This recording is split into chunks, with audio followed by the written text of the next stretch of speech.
Welcome back. All right. Well, we are currently on the upper floor of Chis'dana's manor.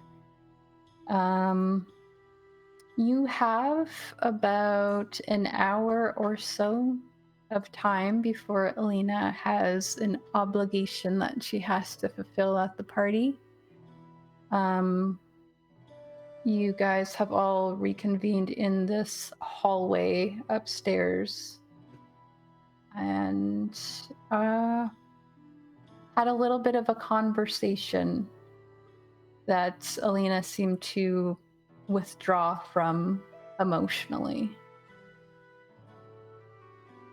What do you guys want to do?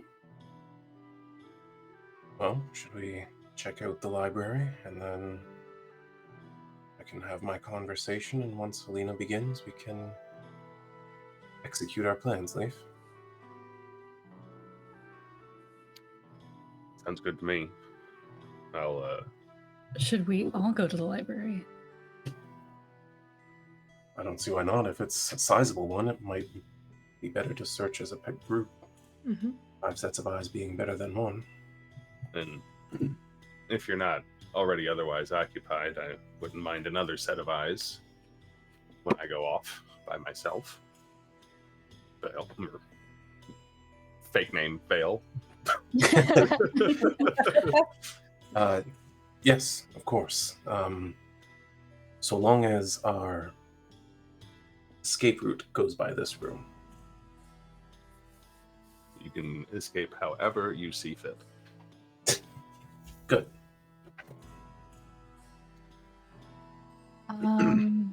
There were a couple of things that you guys had up. Nyra had see invisibility, and I think that was the only thing relevant because the detect magic was like 10 minutes. So. Enhance ability is up on me as well. How long does that last? About an hour. I can recast it if need be. Trying to figure out how much time has passed.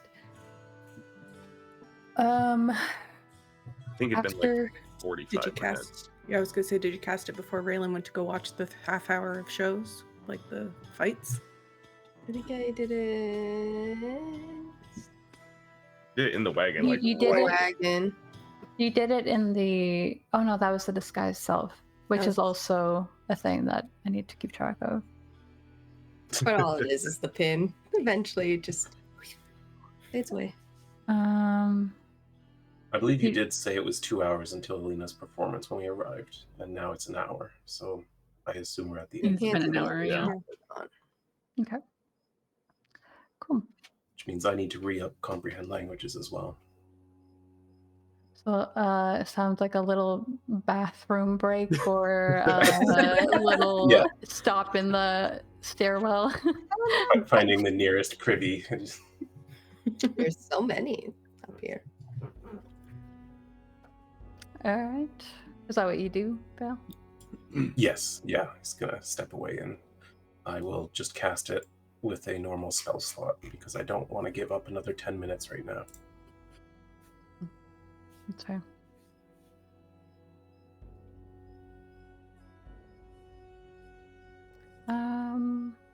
Right. Anyone else doing anything before you guys head down to the library?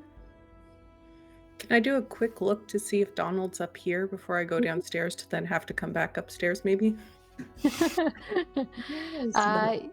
Yeah. You give me a perception check.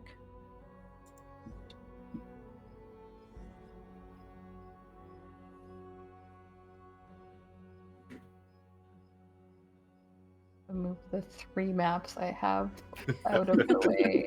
Ooh, 3.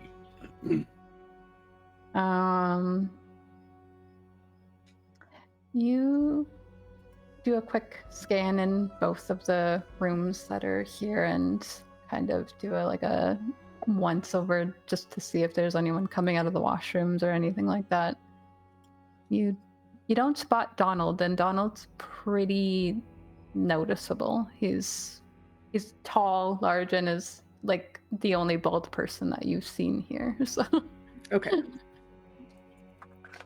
Head downstairs then.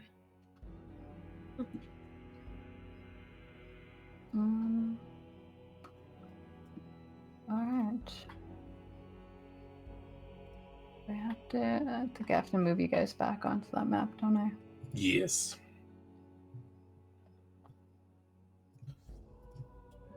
Ooh. Big old map. Has Alina put her mask back on and like let go of Raelynn and like is acting normal again? I'm still holding on to you, even though I like the mask is there. Okay. Because I think one of the last things that happened was Vael tried to insight check, and I beat him by a point. Yep. I won. Yeah. Impressive. But I haven't let go of Raelynn. Okay. All right. I've tossed you guys back on the map. The library's right there. Perfect. I need to zoom in. There we go. All right. Well, if there's no interference or anything that like seems to be immediately pressing, then yeah, just kind of head in and start immediately combing through these books. All right. There's a lot of different types of books here. Some of them seem to be there's like fiction books, but there's also some books that are it's not super clear based on the titles for some of them, but just overall in like a section you can tell that there's like history books, and in another section you can tell that there's things that are to do with arcane study, and another section seems to be about philosophy and religion. I'd like to look for two particular things if I can. Okay. One, like a history of Savorin, and two, I want to see if she has any of Alina's favorite kind of books in her library. Smut. Smut. Ooh. The viewers at home, I don't know if this has come up on the stream part of the game. It's smut. I'll check her private office for that. That's where I'm. That's where the good stuff is. Yeah. Mm-hmm. With all her nude paintings. We shake out the bag of holding. Leif, why did you take this? Vael told me to. Believable. I don't remember telling you to, but I will take it. No. It's all about sexy gnomes.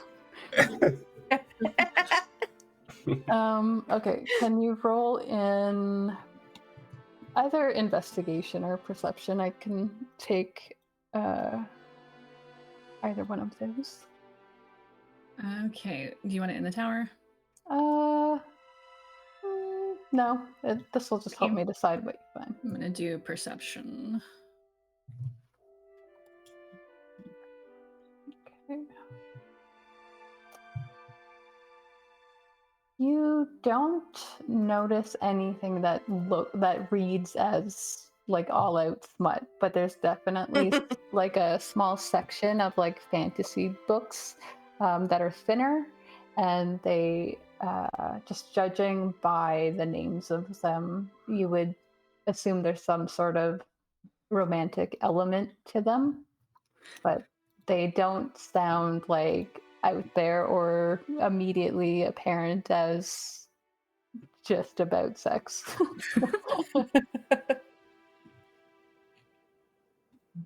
I'll have you know I wrote Chis'dana is into a romantasy in my notes now. I mean, who isn't? And I would like to search for, first of all, like anything that's like obviously draconic, especially if it's like something on draconic languages. But anything that might have mention of Ilmarath in it, anything that might have any indication of what it is this country is doing with magic, You know, Okay. and that's Oh pretty yeah, much it. did I find a history of I- Savorin? Yeah, I'm gonna get to that. Okay. Some of you guys might be looking for the same thing, so if you want to let me know what you guys hope to find there, if you're looking for something in particular, you can go ahead and roll, and I'll let you know. Alina, when you're looking over like the history section, I guess you would probably actually be fairly close to Vael as you guys are looking at like the very similar books. A couple of things that catches your eye would be The Fractured Crown, a chronicle of early Savorin kings, which sounds odd considering you guys mostly know about the queen ruling here. Another book that sticks out to you is there's a little book here that's called The Seven Veils of Dawn, and when you like sort of flip through it, it kind of seems as if it's a book about just the relationships between all the different states here. And What was the title of that one, Vixx? The Seven Veils of Dawn. And Shanks, you're looking for anything draconic. I'm gonna go ahead and use up inspiration. 'Cause I really want to find some cool books. Better. And are you like flipping through stuff when you're not like certain? Yeah, if he finds something that he's not sure, he'll quickly go through and see if it looks like it might connect to anything he's interested in. Okay.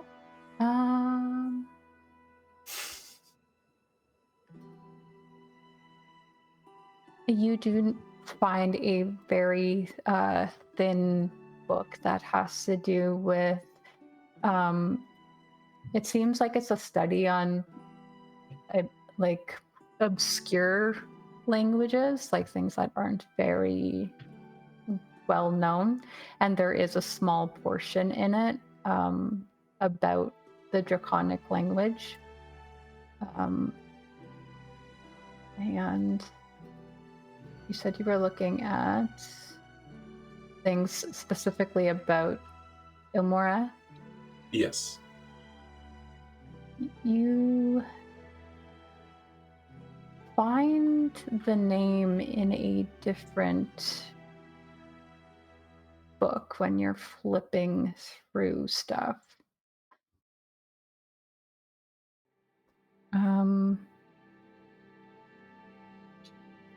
Actually, you find it in two different books. One seems to be a book about, they're like almost, it seems like a collection of hymns from people in noble courts here. So things that have been like approved to be in a Savorin court. You notice the name tied to a song about the Storm of Ages.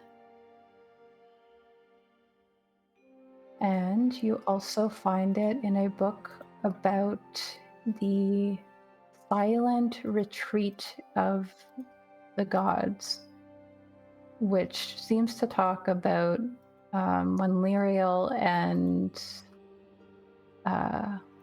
Alis rose to like a pivotal point here of worship in Savorin, and the storm that you had heard about earlier seems to be detailed for about 2 pages or so. Okay, well, I think what Vael will do then is he will kind of tuck these 3 books that have interest to him kind of into his forearm, pick up a different book and open it, walk over to Leif and be like, "Oh, Leif, did you see this very interesting verse here?" And like he kind of looks down at the bag of holding. Yeah, then he just drops the books on his forearm into it. I would like a either deception or sleight of hand from Vael and a sleight of hand from Leif. You got it. Let's do it. Um, Oh boy, I'm gonna use up my last inspiration. Uh-oh. I'm running out. -2.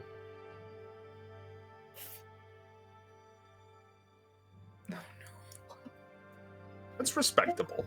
That's pretty good. That's above most people's passives. Yeah, you notice that there's no one Yeah, that's guarding strength, sir. this room. So you guys kind of make this handoff fairly casually, especially because of the fact that other people in this room seem to also be immersed in their reading. It almost works against you a little bit to even put on a show because somebody like looks up from what they were reading to see what you're talking about. That's fair. I also don't know if there's like these scrying objects in here or anything, so it doesn't hurt to be cautious. What's Nyra doing? Nyra is looking for a book about Alaris. Okay. She is concerned after everything.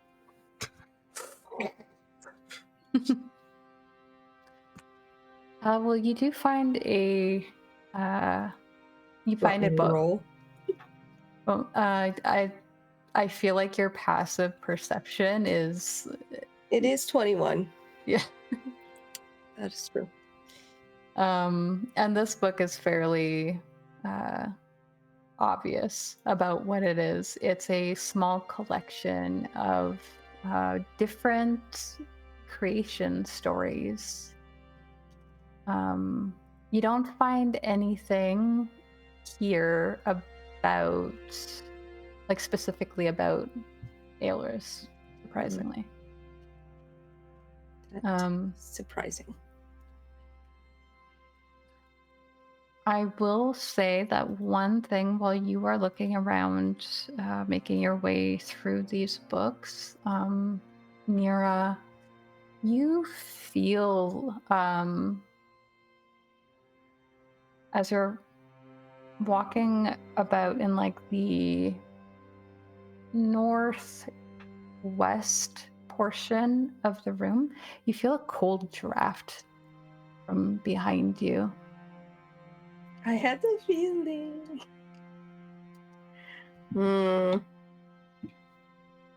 Don't know what to do about that. She'll tell Leif. She'll walk over and in Dwarvish tell you. I think, and she'll turn away, like she'll face like she's reading that way. I think there's a secret door in the back back corner. It's a draft that shouldn't be there since there are no windows in this room. Yeah. Take a quick look over there and like, oh, there's a conspicuous opening between the bookshelves.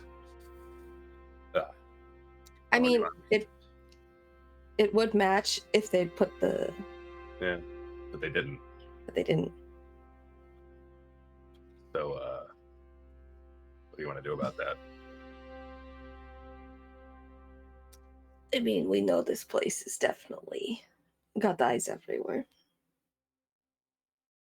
about got an idea. Okay. I'm just gonna grab a random book.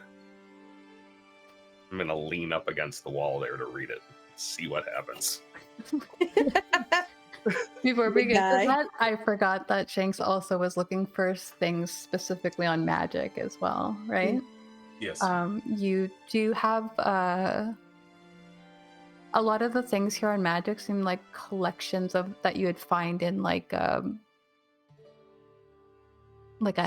office almost. Like they're not bound published books, they're just like a collection of papers and studies and stuff like that. But you do find like a small collection that kind of piques your interest, and it's called Treatise on Ley Lines and Their Disruptions. And there is like, you can tell just by a quick glance that there's maybe 10 or more different authors compiled here note-wise, and a lot of them are heavily notated on. Cool. Well, that will similarly end up in the bag. All right. Leif, you go up to the wall and you lean against it. Yeah, I'm just like standing in front of it for a second, flipping through whatever book this is, and then just casually lean back onto it as I continue to read this book. Can you make a dexterity saving throw for me? Sure can. This is kind of what I was hoping was going to happen. It's just a trap. No. It's just a trap. Maybe. Then big we'll know. That's going to be a 1. I think I might use an inspo on that. All right. I did not expect like us to go through all our inspiration in the library. I wasn't Hey, expecting to man. roll a 1. There we go. Yeah, Chinky. Is right. you catch yourself enough, but you go right through into another room. It's about 10 feet wide, like 20, 30 across. And you can clearly make out that there's like a cellar opening in the floor here. And it is pretty chilly in this room. Just step back out quickly, looking surprised. I think I have to do that for you. There you go. Yeah. Let's go back over there to Nyra. So yeah, leaned right through the wall, invisible wall. Was Big it wall. invisible or did it just like fall out behind him? It's still there. It's completely like, looks like it's probably illusory.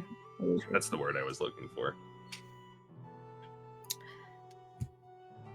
Possible exit route or dungeon. Dungeon. There's a Dungeon. cellar in Dwarvish. There's a cellar door. Yeah. It's cold in there. As you guys are having this conversation, Raelynn, are you actually standing by the door? Oh no, she would have come in. Sorry.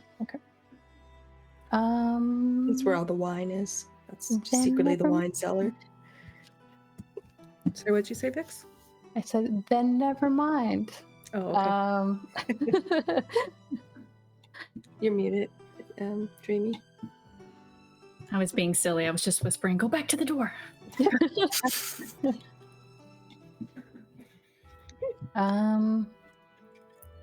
Yeah, Alina, do you like skip through the book, or are you doing what Vael's doing and just pocketing anything that's looking from like you want to read more of it? I'll skim through to see if it's worth trying to steal. Can I look in that book over your shoulder? Because I'm really interested in it. I mean, I can hand you one of them while I flip to the other. Done. Which one do you want? I want the fractured crown. I'll pass that one over to you, and I'll look through the 7 Veils of Dawn. Okay.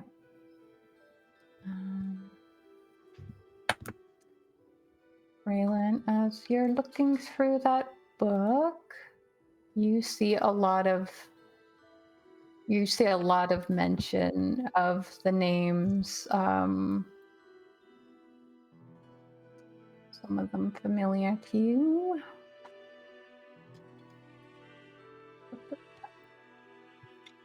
Where is my freaking doc here?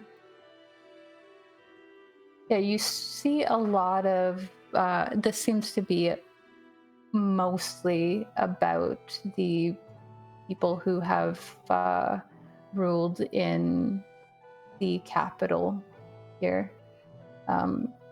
It seems like a collection of different names. Some actually sound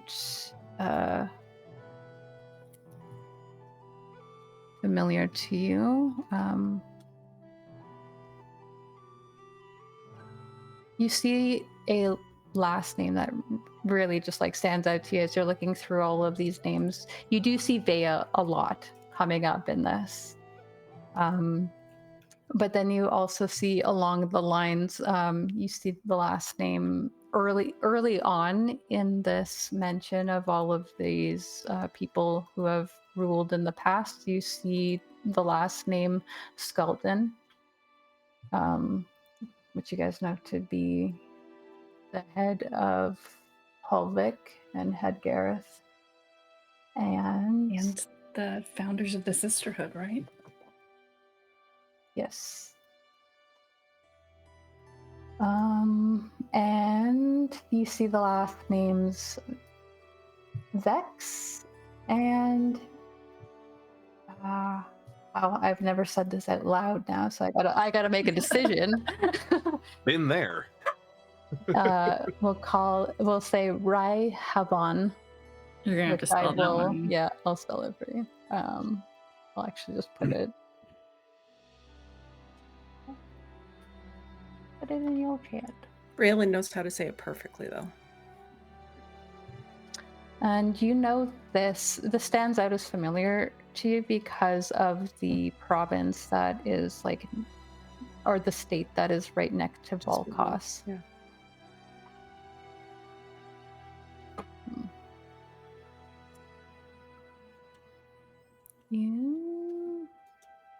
It seems older, though. Like what's the most recent name in that list? the most recent name in the list would be Arin Vea, which is Arin instead of Aaron. Got it. And that was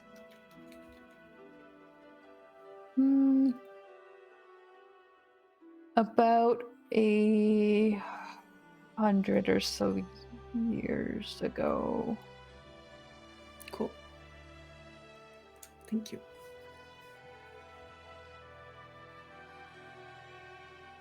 All right.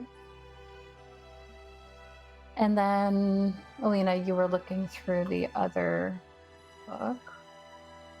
Wait, which one was that? The Seven Veils of Dawn. Right. I think what stands out to you the most in that book is the fact that this is probably the most information you have seen or heard about a particular province that seems to be a huge question mark so far since you guys have been here. But can't find my map now.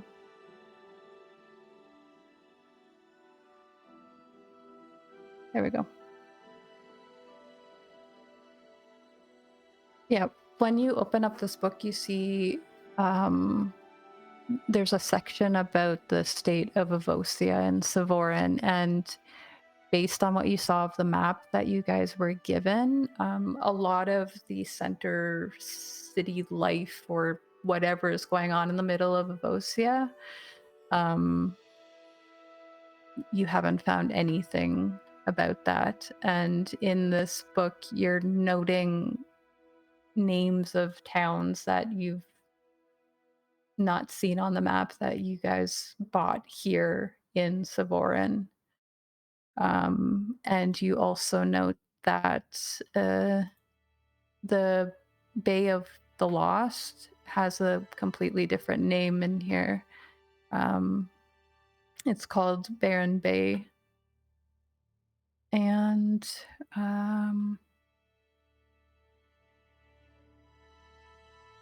the Burma Waste is just called Burma.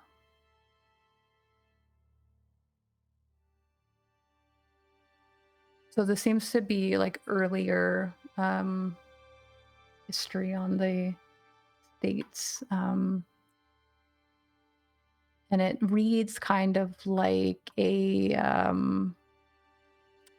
cartographer's notes, and mostly focuses on like geography and landmarks and stuff like that. You said Bay of the Lost was Barren Bay? Yeah. Interesting. I'll slide this one into the bag of holding. Alrighty.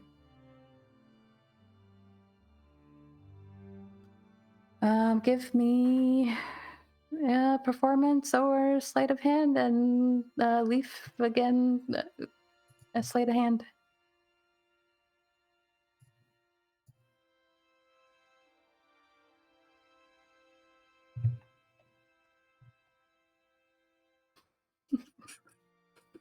I mean, we're in the back here. Yeah, you fumble it. It sounds like you drop a book, but nobody sees what happens. And Alina more than makes up for your fumbling. But how long do you guys plan on spending perusing these books before going off to do other things?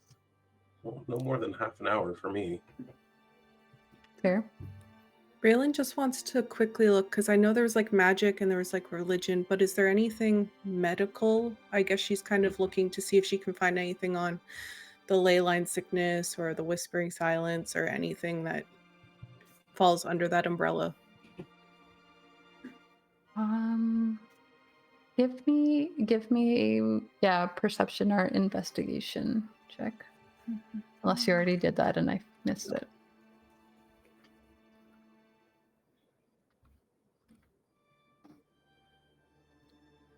I will use an inspiration if I need to.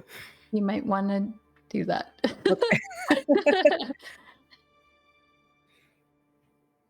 We are blowing through those inspos. Heck yeah, we are.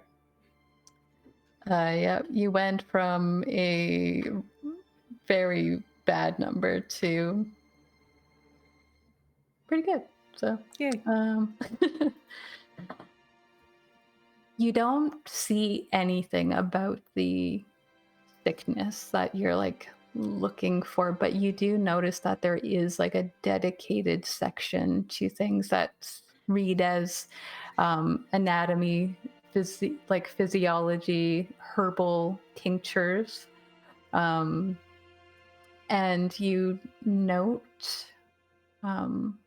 because it's so small, I imagine you like pick them up and skim through them and stuff. There is a book called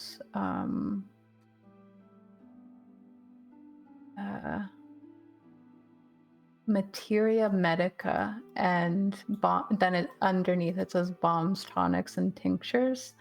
And as you're looking through this, there are notes scribbled inside of it that read as odd to you. And as you're like trying to comprehend what it is that you're reading, there seems to be like a subtle indication to you that there's some sort of interest in like a blood-borne ailment of some sort. You're seeing things about purifying blood. You're seeing things about like how to properly and safely extract blood. And that little the scribblings seem to go on for like a decent portion of the book that is based around actual like things that you put into your body rather than the bombs and the anything external. She'll take the book and she'll just walk up to Leif and she's just going to say, I really feel you should. She's not going to try and put it in the bag of holding. She's going to hand it to him and say, you should read this one. It's fascinating. And hand it to him so he can do it. Because my sleight hand is awful. Yeah, I mean, if you're just handing it and Leif wants to just put it in the bag, then that's totally fine. We'll do that. And then she'll just say, and now if you'll excuse me, I do have my date to go find. Of course. And she'll start heading towards the door. As you do that, you catch the sight of a bald man passing by you. Like as you're coming that way, you kind of just see the back of him as he seems to be going towards like the entrance. Okay.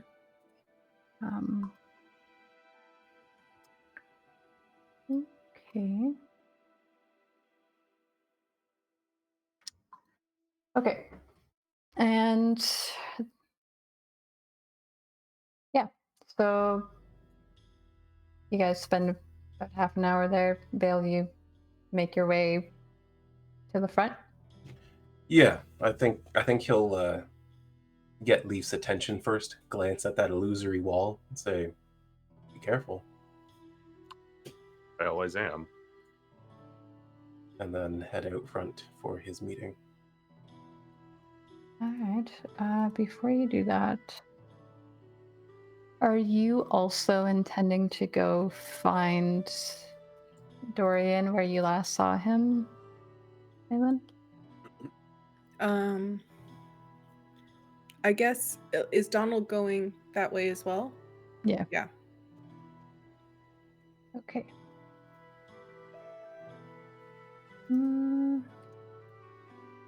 What are the other three doing when Vael and Raelynn leave? I'll go try to find Adrian. I think it took Alina, him leaving, for her to finally go, oh, Vea, and like make the connection. Because it took me a minute. Okay. The last I saw, he headed towards the fighting room, so I'm going to start there. Leif and Nyra, our little scoping out crew. What are you guys gonna get up to while they're gone? I have no idea. Nothing. We're so innocent, Vixx. I don't know why. I'm probably gonna go look for I saw her upstairs. Tivin, yep.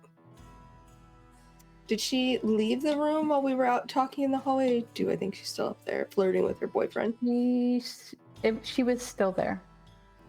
Okay. It kind of seemed like other people were coming up to her too, so she might just be stationed there. Yeah. Given how comfortable she was. Okay. You guys spread out.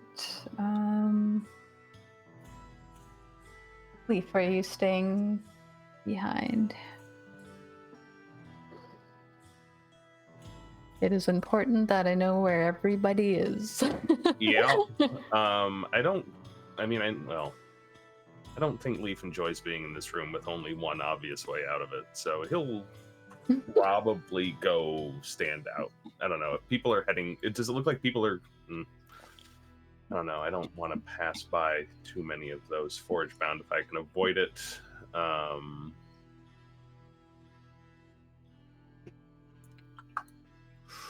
Where could I possibly be? Yeah, I will just enjoy the courtyard for a little while. I can open this door. There we go. That appears to be a window. Well, I went through the window. Close the window. Closes it behind me. Trying to Because be I'm civilized. nonchalant about things, goes through the window. Cool. All right. Well, I'll just kind of go over a few things. Yeah, Raelynn, you're able to follow outside, no problem. And Dorian is still standing there. Actually, he's not quite there. He's over talking to a group of people. One of which is Donald, who is just standing beside him silently at the moment. But you can kind of see that he's looking over in the distance, like over the crowd.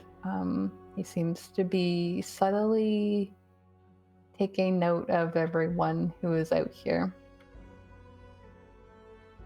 Can Raelynn catch his eye and just like beckon him over?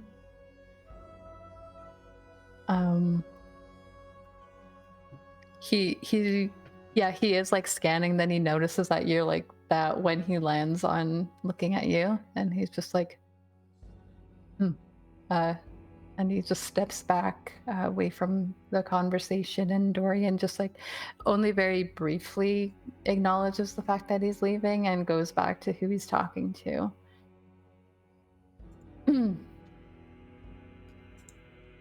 Yes? Donald, was it? Mm-hmm. I understand that you're here on behalf of Kale as a guard for Dorian?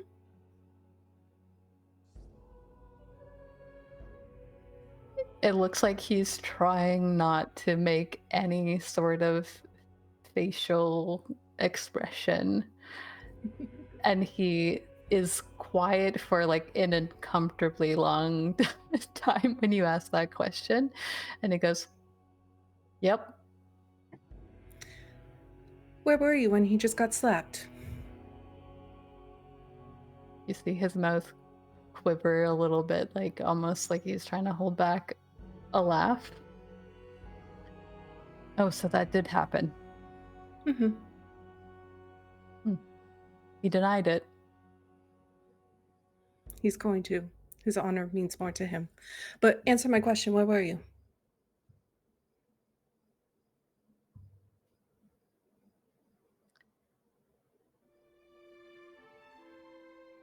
Are you here on behalf of Kale because he can't be here? Something like that.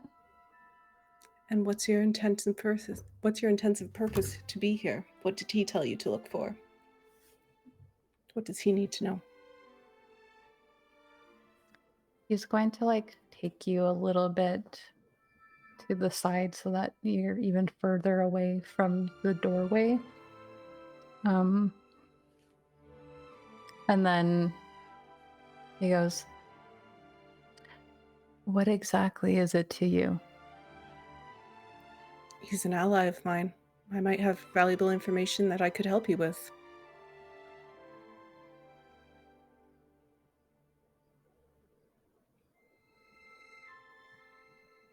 Well, I'm not here just for Kale.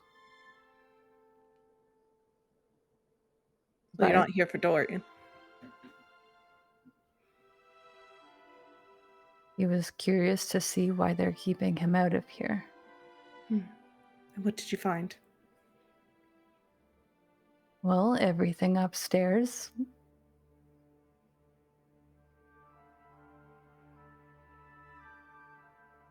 They don't want him knowing?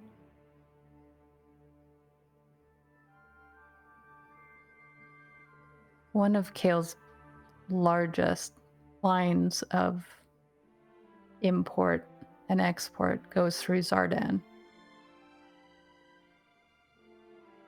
They've been circumventing him for the last few months. So you're trying to find out how they got this past him. We were trying to figure out what it was, and I don't think he's going to be very thrilled. Well, I'll keep my ear out in case I hear anything. I'll let you know.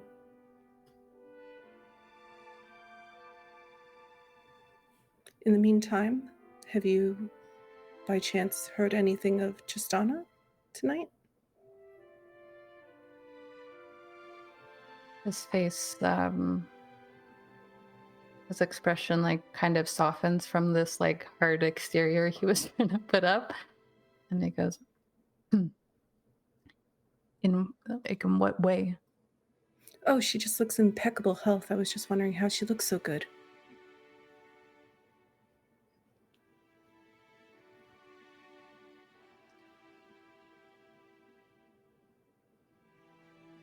So you heard that she was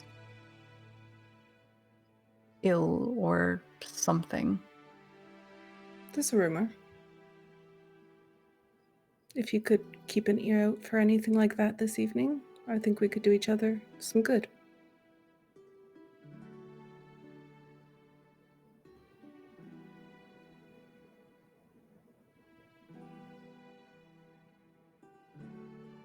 He kind of, like, eyes you up a bit, and he, like, leans in and goes, "Are you saying that you are familiar with Kale?" I mean, I've only met him most recently, but one of his friends is one of my friends, and I trust my friend deeply, so I feel I can trust this man.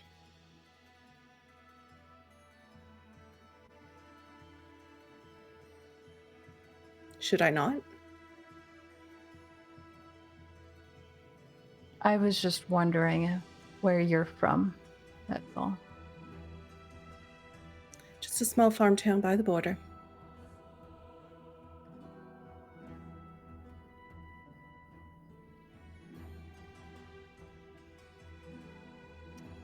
Right. He says, and he looks over, like, he looks like right over your head, flicking his gaze in a certain direction, and he goes,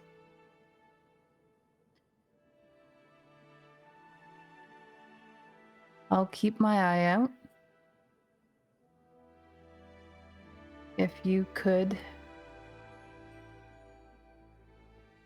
listen in on certain things for me."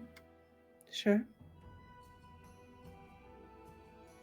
He's going to, like, kind of gesture back into the building. The Chancellor is here, which is very odd because normally when we're actively fighting an enemy, he would be right there with them.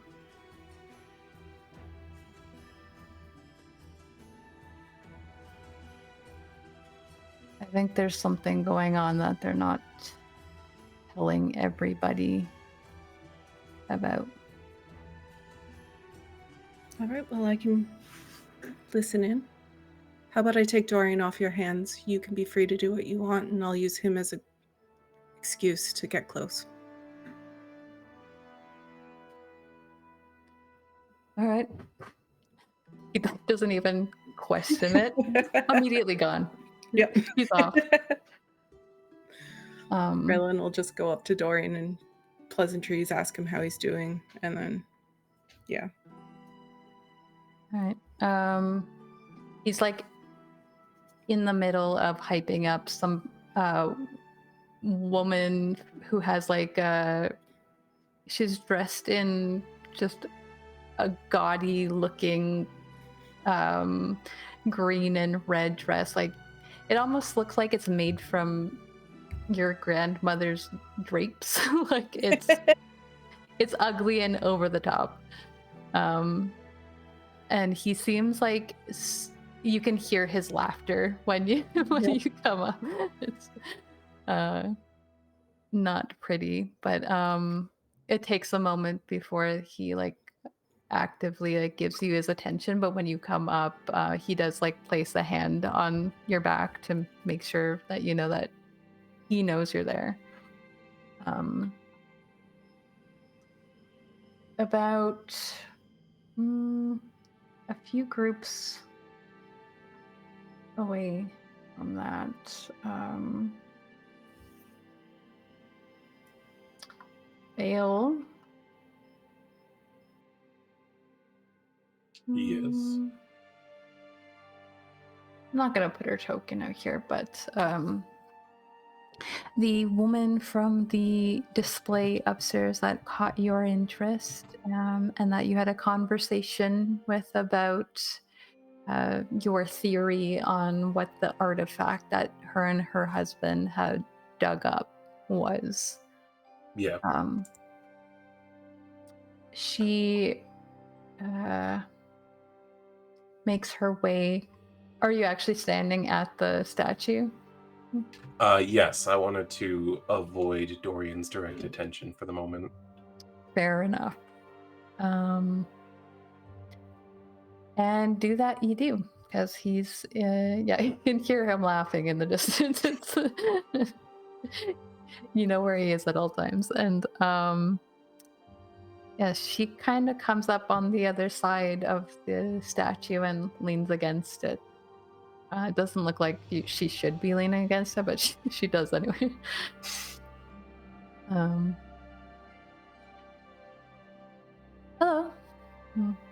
Takes out what looks like a little pipe and just lights it up.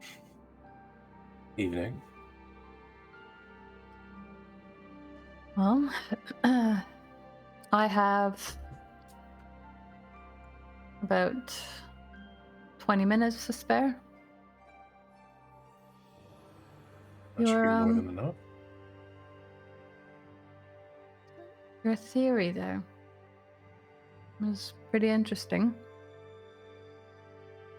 Yes, and so was your interest in it.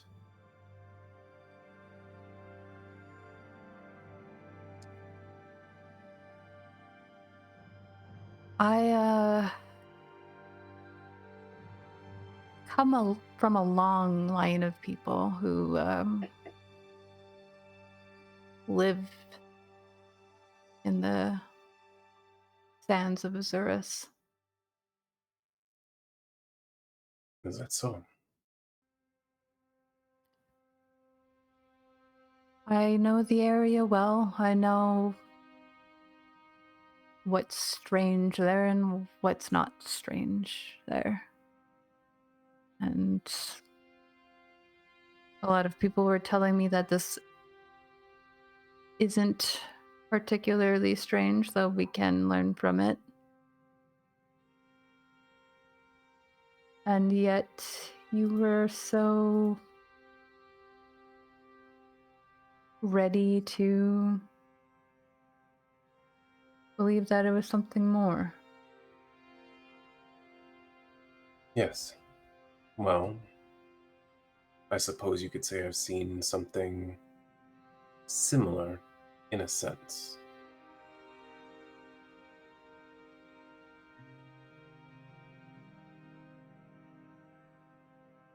Suppose I don't have any right to ask you to not be cryptic when I'm being cryptic. I've already laid some cards down. So, if you're willing to share, perhaps I may be willing to share even more.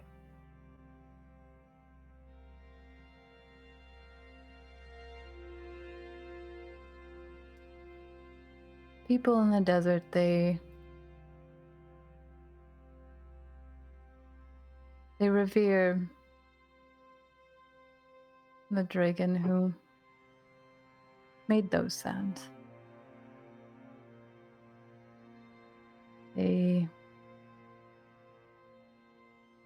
What do you know about dragons and their tendencies?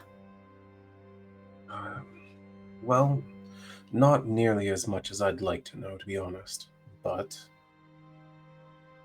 I know a few details of a few particular dragons. So you know that some are good and some are not good. Just like the rest of us. Suppose you have a point.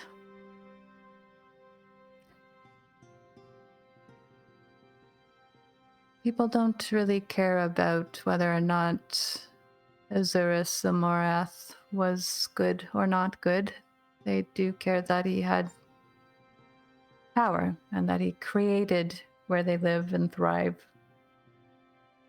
It didn't matter that he was greedy and childish and kicked up a tantrum so large that it caused the ground to turn into dust. Yes, well, anywhere someone of great power emerges, there will be those who appear to lick their boots. So I know of people that have been granted powers by dragons. People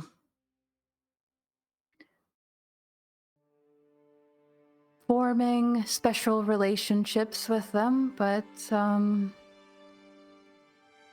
don't think I've ever seen anyone of that type be able to do that.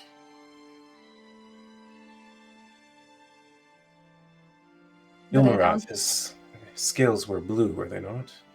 Mm-hmm.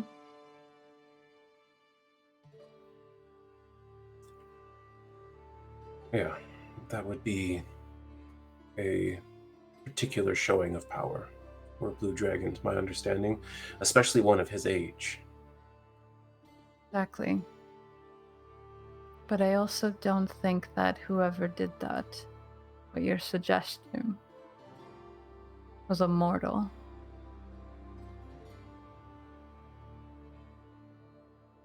How You think studied that? are you in? And she gestures to the sky. She almost brushes it off as kind of hoaxy when she says the word the gods. I've never been one to take a particular interest in the gods, just as the gods seem to have forsaken me.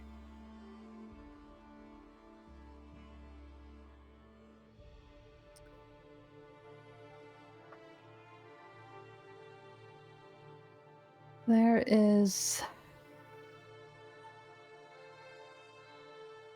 a myth of sorts that the rise of Muriel and Aelris wasn't exactly entirely because of the people, but perhaps there was something stirring up between the gods at the time that caused everything to tip over one way. I see. And you believe this is what caused the disaster in the desert? Or rather, caused the desert to exist at all? She looks up at the sky where the sun is sort of hanging really low over the walls of Mournhold. And she goes, well, we know where Isheril went. And she kicks her boot on the ground. We know where Orin is. And she takes out a flask from her hip and she takes a swig of it and she goes, Kalis is everywhere. Yes. And yet during that whole time,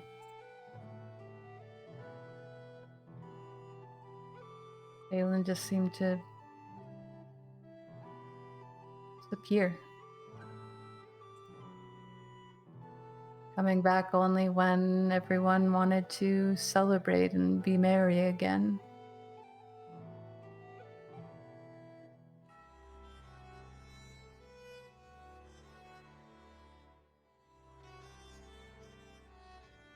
Convenient, isn't it?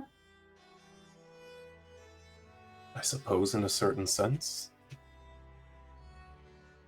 Is your implication that somehow Phelan was behind all of this? No, he wasn't exactly the bravest or strongest or most noble of the gods. A distraction to slip away seems right up their alley. I don't know why, though.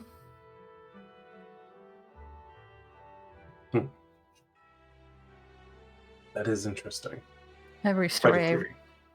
I read kind of made Phelan sound like a little sibling being picked on by all the other gods, so maybe they were scared. Perhaps. Interestingly, I've always found Phelan to be the most interesting among the gods. You are chaotic, aren't you? Flips her flask back on her hip. I have a certain disarray to the way I do things.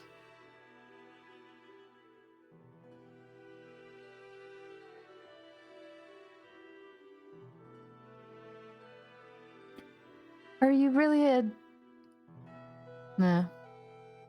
Maybe I don't want to know. I assure you don't.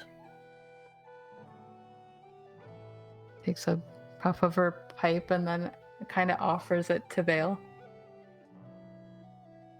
No thanks.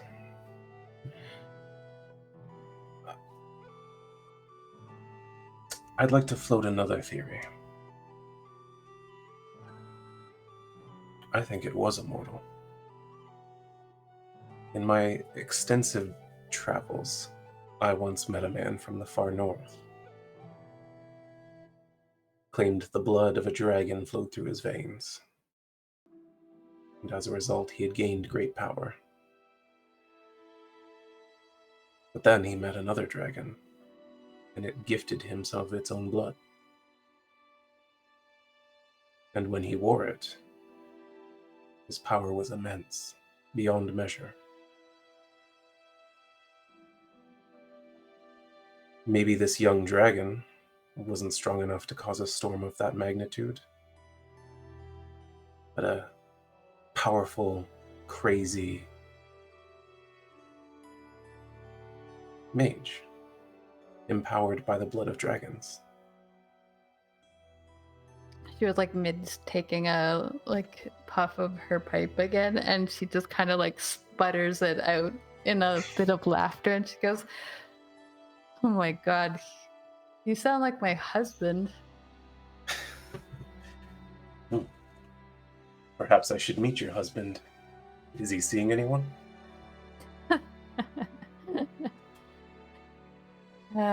You would probably get along. Well, Doesn't happen to be here, does he? Are you trying to take my husband? No, I wouldn't dare.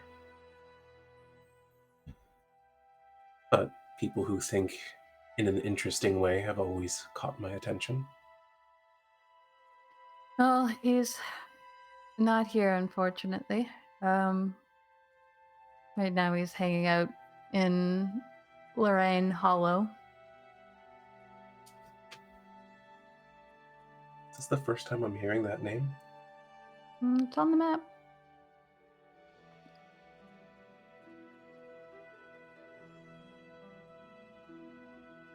It's in There's a lot of Endelos. things. Got it. Okay. And what does he do? Same thing as me.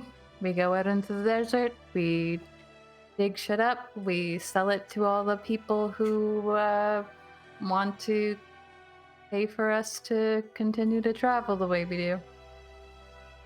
And if one such as myself wanted help finding something like what's in there, We could be a guide. and I should seek you out in Lorraine Hollow. Usually, yeah.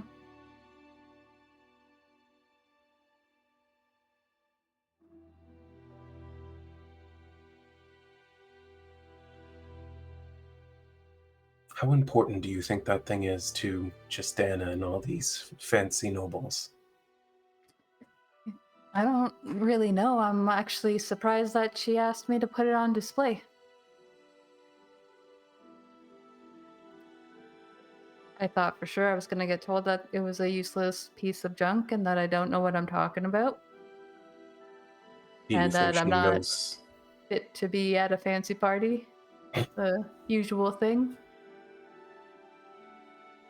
Do you think she knows something that we do not, or that she just needed to fill the room?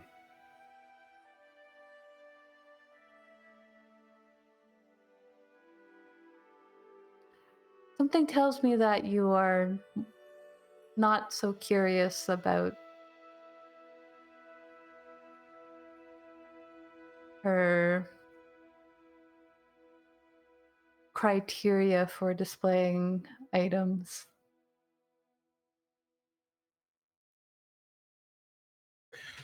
No, I'm just wondering how much trouble you're going to be in.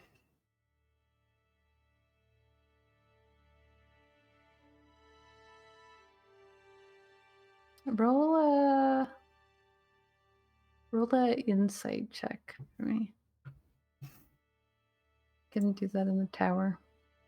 All right. This is where the trouble begins, friends.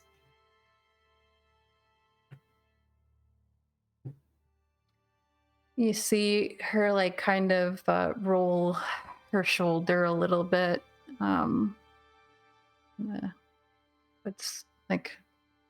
Puts her pipe out, begins tucking it away. And you can see that she's looking off down the road where the wagons have been coming up. A couple of wagons go by, and as she's doing this, like she's about to leave this conversation, she goes,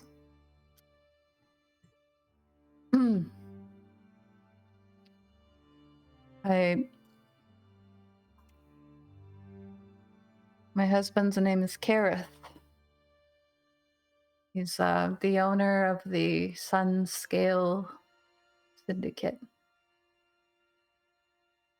That sounds so cool. And Can you spell Kareth for me? Sorry. Karreth. And it's the Sun Scale Syndicate. Syndicate, yeah. And she looks over. She says, I'm gonna ask for an extra 40 minutes on my break. And she looks over down the road and goes, I think I see some friends here that I want to say hi to. And she ties up her hair in a little low bun and then goes and walks down the road away from there.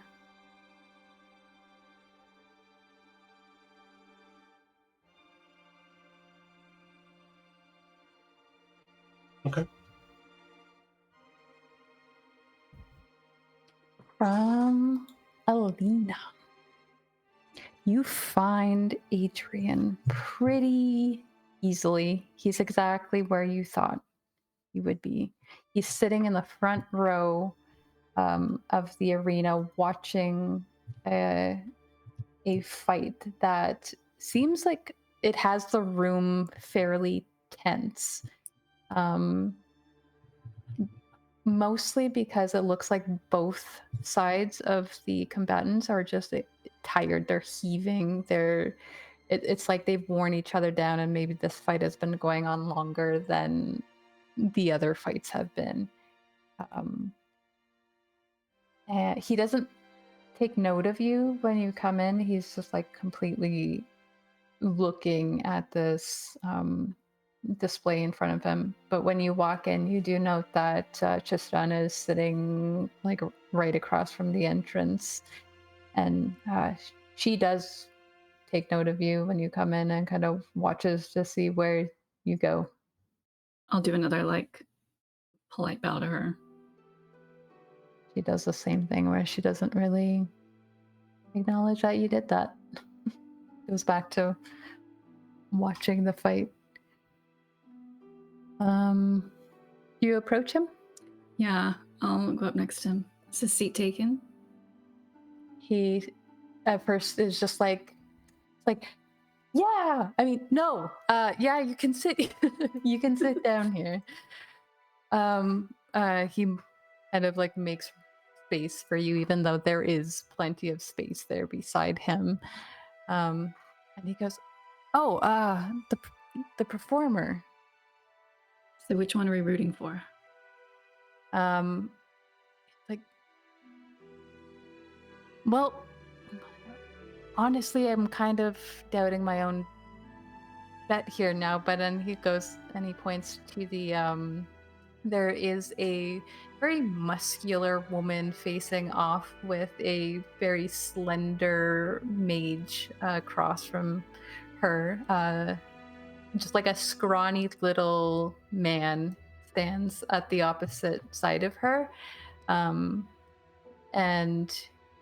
he points to the fact that he had his money on her, but she seems like she's like getting worn out dancing around these blasts of like this blue sort of it's like a almost like a cubic shape of energy just gets propelled in her direction.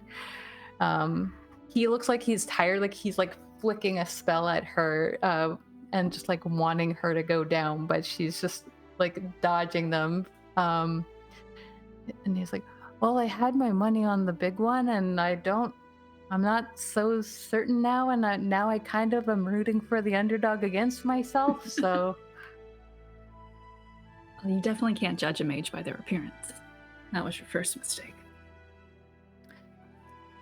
You got me there. I know better next time. Kind of just wanted to see her, like, I don't know.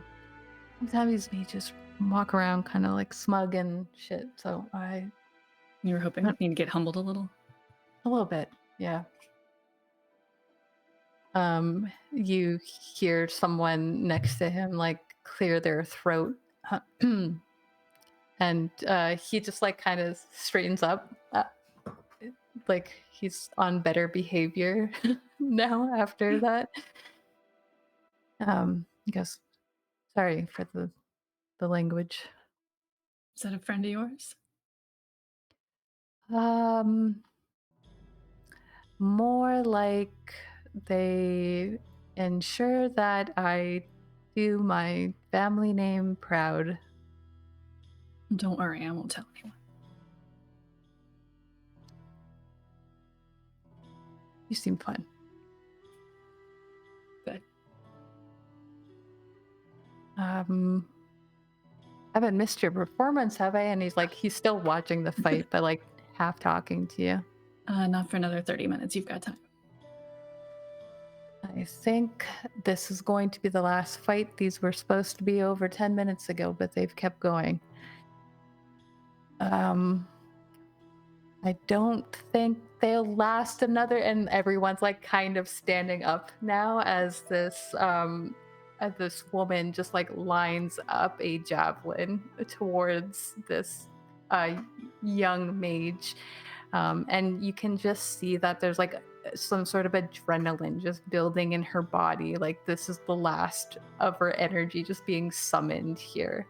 And she tosses it with all of her might, and it doesn't, and he like kind of deflects the edge of it, but the whole like handle just kind of like whips around, and like you can hear the crack on his face as he just like then gets chucked off this platform and kind of scrambles backwards, and the whole room just goes like quiet for a second, and then like in a wave just kind of build up in excitement, and he just goes, that would have been a lot of money that I lost. Well, it looks like you are a good judge of a fight after all. He stands up and he's like, he starts clapping, and the people, there's a mixture of like talking, and you can hear coins being exchanged, and like half the people kind of just leave the room very upset and in a huff. And he kind of gets nudged by the person that cleared their throat behind him, and he gives them a nod, and you can see that they start like collecting the coin for him from a few people in the crowd. And he goes, well, that was exciting. You want to go get a drink? I'd love to. So, do they ever let you fight, or is that against the family rules? Me? No, they don't allow me to fight. I kind of surprised that they let me here sometimes, to be honest. Really? Yeah. I mean, I'm not really Vea material, to be honest. And he kind of offers Alina his arm. Yeah, I'll take his arm. Walk out through the courtyard where you kind of see Leif is hanging about. A window shuts behind him just as you're coming out. See some really long legs. Just now, I highly doubt you're not actually Vea material. I mean, I'm not full. You'll have to forgive me. I'm from a small town who actually, if you are not going to be on your best behavior and get in trouble for it, I would love to hear what you have to say about the denizens of the party. You did say you know everyone. Yeah, kind of have to. And he, as you guys are like walking through, and he goes, what exactly is it you're curious about? Just anything I should know, anyone I should talk to, but I'm sorry I interrupted you. You were saying you're not fully... Well, I mean, after my mom remarried, it doesn't really pay a whole lot of attention to me. But I am her first, so kind of has to, in some regard, I guess. I understand complicated families.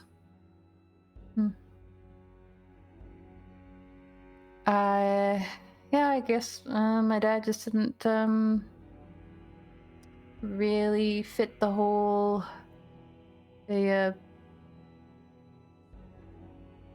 belief system. Oh, so it was a parting, not a tragic end. Yeah. He's still around.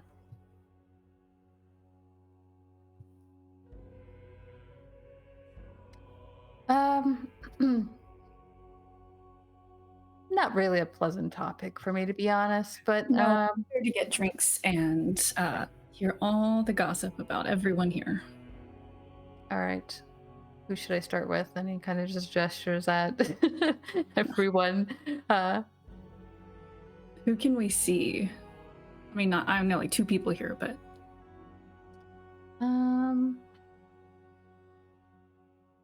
once you get into the ball area,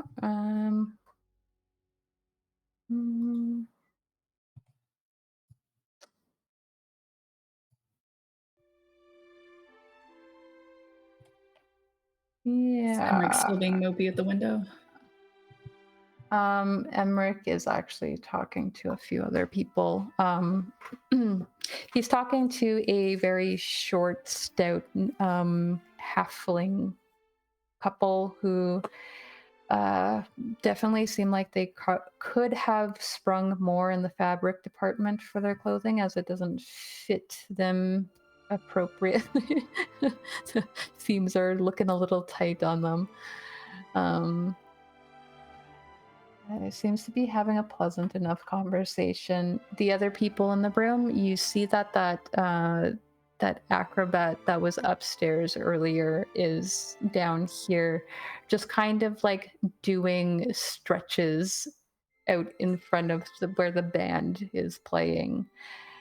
What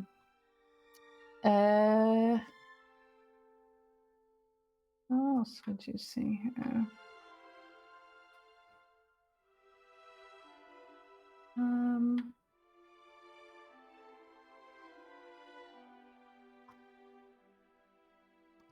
You see that there are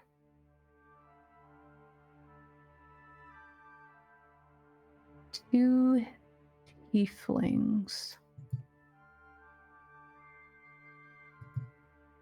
They are dressed completely in black and gold. I'll point to them.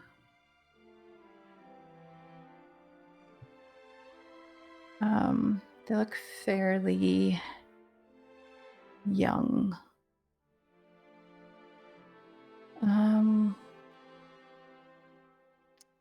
You see a mixture of emotions go across his face when you point at them. Oh. That would be... You really are unaware, huh? And this is why I have you to help me, so I don't embarrass myself later.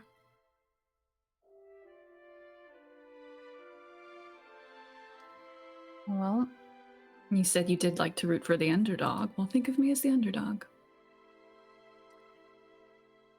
Well, the man there is my stepfather, I suppose. Zephin.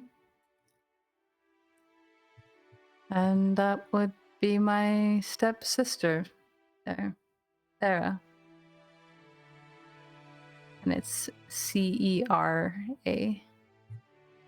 And she looks like she's in her teens, like older teens.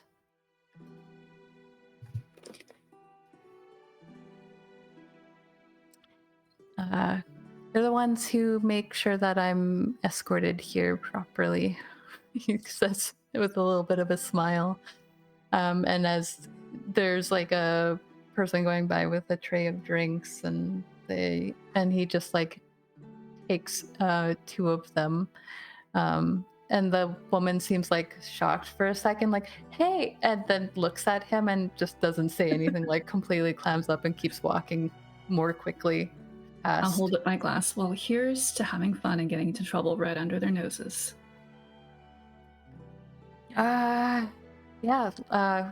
He points at the bar and says, maybe I'll have 3 more of these.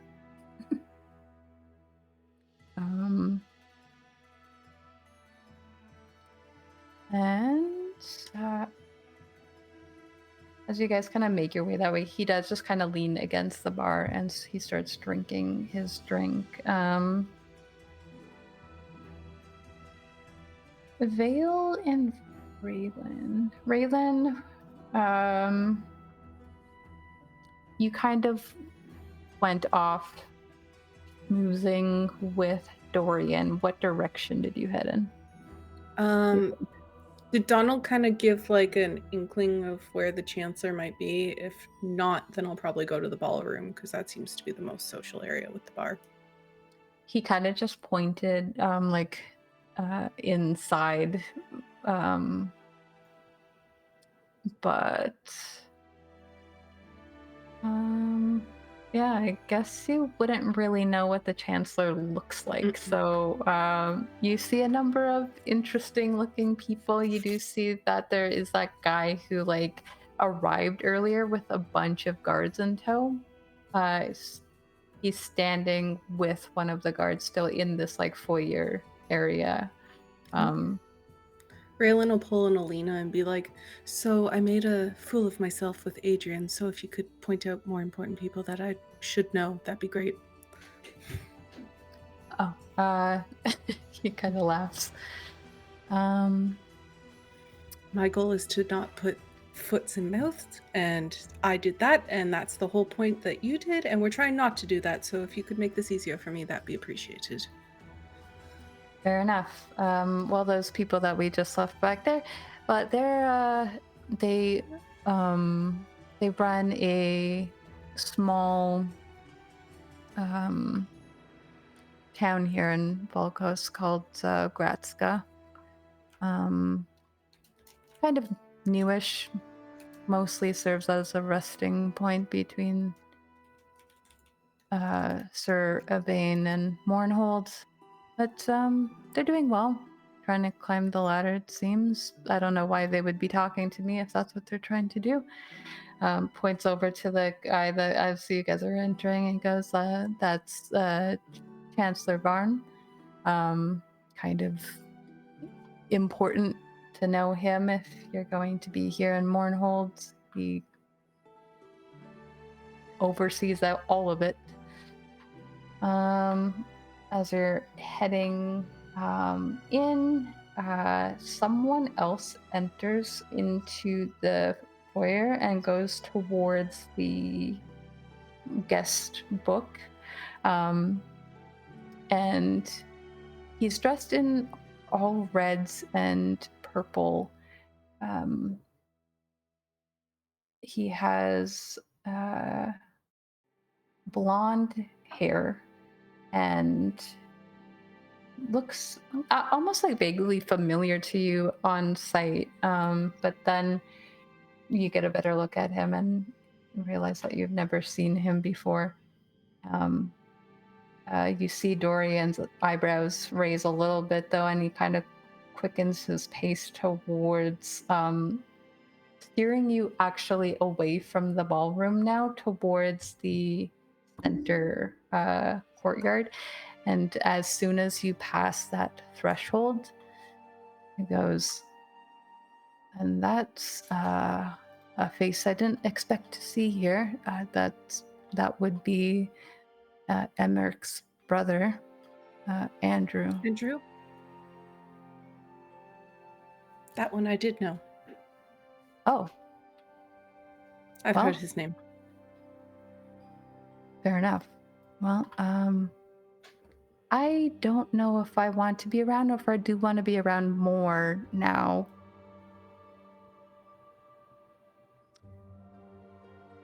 It's a little bit unbecoming of me, but do you mind? And he goes goes to the eastern door that leads into the ballroom and kind of lingers so that you guys could see into the ballroom without actually being in there. We're just hanging out to watch everything. Yeah. And you guys can kind of see a good wide scope of both things. But I think we will deal with what happens after that, after we go for a quick break. Welcome back. I was fully expecting David to just be like, and we're back as soon as I can start doing that again. I didn't like it when I did that. I just can't please you people. It just felt like my anxiety was like, he's gonna do that.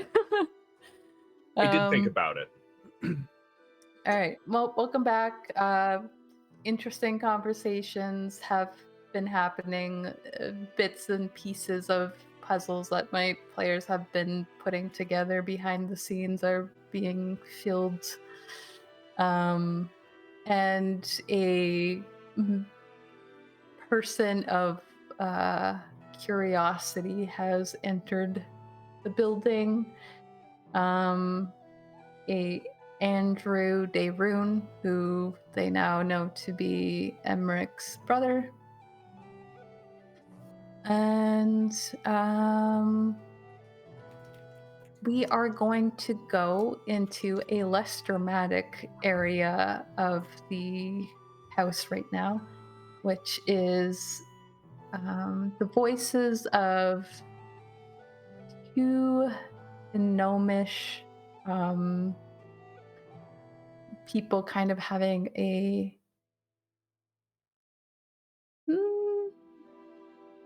yeah, I'll say it is just a flirtatious sort of conversation, and they're not really trying to hide it.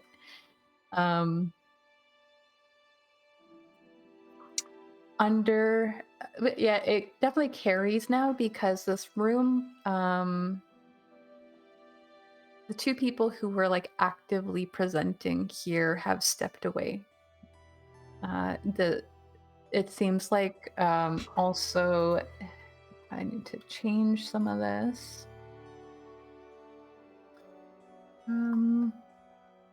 Because some of the crowd has dispersed. And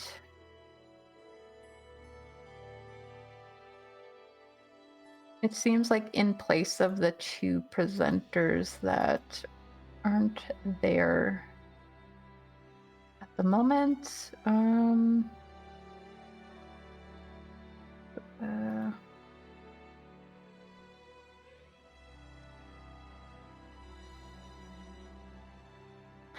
some guards have like taken up the spot around the artifacts that are currently there.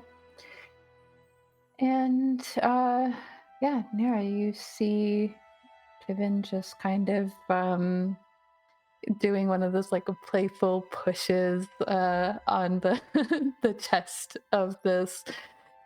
He's not even by any stretch of imagination an attractive looking man. His nose is very large and he has such like so many wrinkles on his face. His hair is kind of thinned and wiry and white and patchy in areas. He is very finely dressed at the moment, though, and they're both matching. They have coordinated, like teal colored and silver trimmed, very subdued compared to everybody else. Like, these are things that you could even see back home in Hedgirth. Like, they're not over the top. And she takes notice of you when you like entered the space this time. The fact that it's so quiet in here and no one's filing in and out anymore. She goes, I know you. I would hope so. We only met, but 2 days ago. Well, my memory is not so good these days, to be honest. But I wouldn't forget. Isn't she? This is the girl that I was telling you about that I ran into the other day. And he goes, he has like those like overgrown eyebrows, and he's like, he's like looking at Nyra, squinting. He actually has to take out a pair of glasses and puts them on his face and to get a better look at her. Yeah, she could just stand in a window and people would pay her. You're right.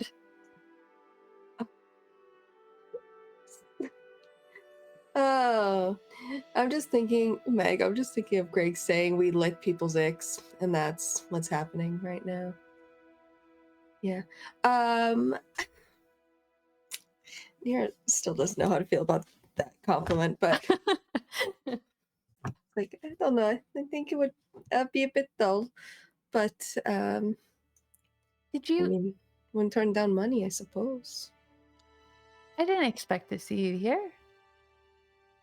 My friend that I told you about, she was able to get to be part of the performance. She'll be on soon. Lena? Was that the one that was playing the very large brass looking thing? I'm looking at all. No. Oh, then the stretchy one. No, she's a singer. Oh.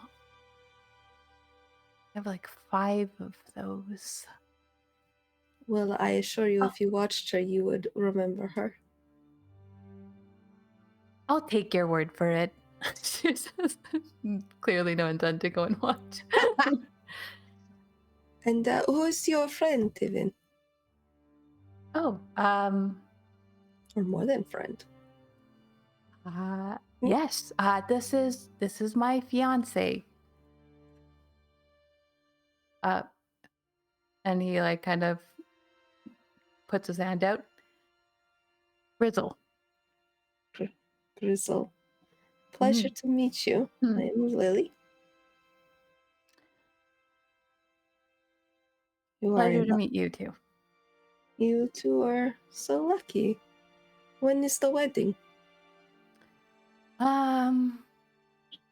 Probably about in 5 years. Did Nyra think that's normal for gnomes? It seems like a long time, but also gnomes have been pretty weird to your customs for sure.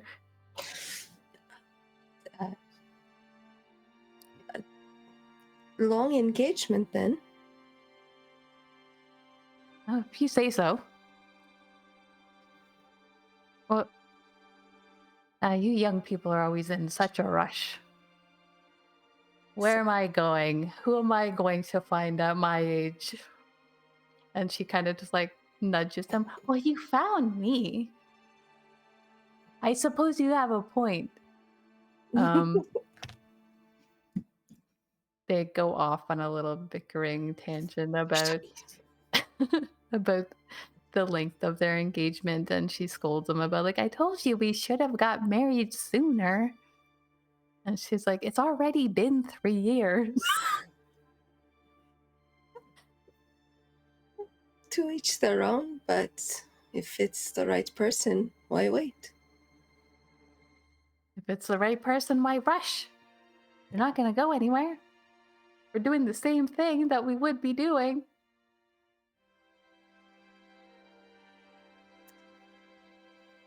You see what I have to put up with, she says. I suppose. Are you? Do you have someone special? That is an unfortunately complicated question. How could it be so complicated? You're what? 20? 23. Where I come from, there's sort of this, it's not quite an arrangement, but there's an encouragement to someone specific. The woman kind of gasps and she goes, Yes. Is he hideous? Nyra tries so hard not to look at Grizzle. No, honestly. He kind of comes into the frame more of your vision. No, he's nothing like yours. No, it's he is a few years older, but that is all. You didn't answer my question. Well, I am not there with him, am I? I am here, so we'll see. She kind of nudges Grizzle and goes, I think there's trouble in paradise. Daisy's gonna hear all about this for her column. Actually, Tiffin, I was hoping we could talk about something else. Oh, of course. You didn't come up here to talk about modeling clothes or my engagement. Well, I'd love to talk about your engagement and not mine. But Oh. She said very judgely. yes. But I was curious about everything here.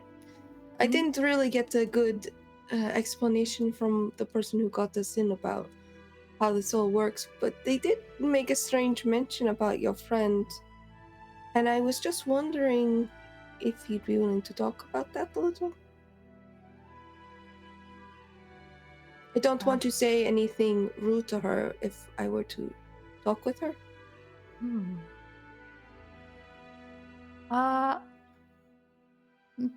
Sure.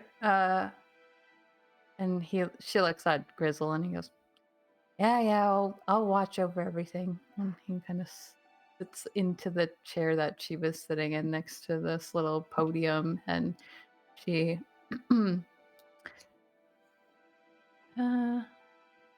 she kind of ushers you out into the hall area. What kind of weird mention? Well, they said she... I don't want to seem rude. They had said she had not been well the last couple times they had attended. But she looks fabulous to my eyes, but I am not a doctor. Roll an insight check for me. In the tower? Yes. I have 2 inspirations if I need it. Okay, I'll keep that in mind. Holy shit, you rolled a nat 20, I'll just tell you that, right? 28! You read this woman like a book. I love it. She is also really annoyed that she's not married yet.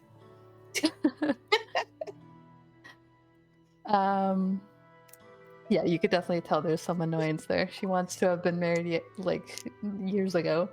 I can perform ceremony. Just do it right here now. Why not? You read a very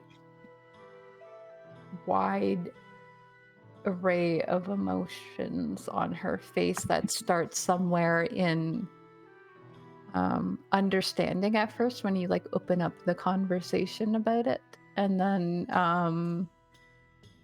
there is a little bit of surprise, but you pick up on a hint of fear and like shock just for a moment before she goes,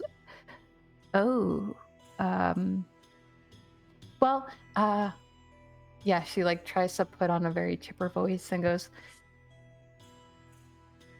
she was not well for a time. She's doing a lot better after an extended rest. An extended rest? She's not quite back to what she used to be. Not ready to go back out into other prolonged events or anything like that, and she's certainly not wanting to go back to her work. But she is... the time that she spent at home has done her well. And you helped her through all this. You are her closest friend, yes? You see, like, as you're still reading her, you see like a shock at the first half of your line of questioning that she then tries again to like, oh yeah, I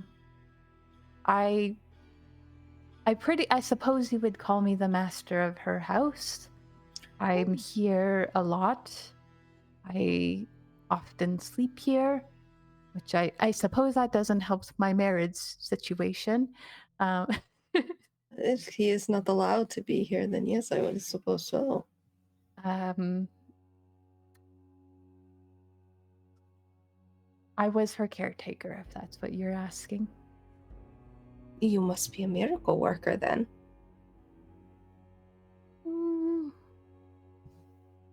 I've studied medicine, so I definitely have skill in that area.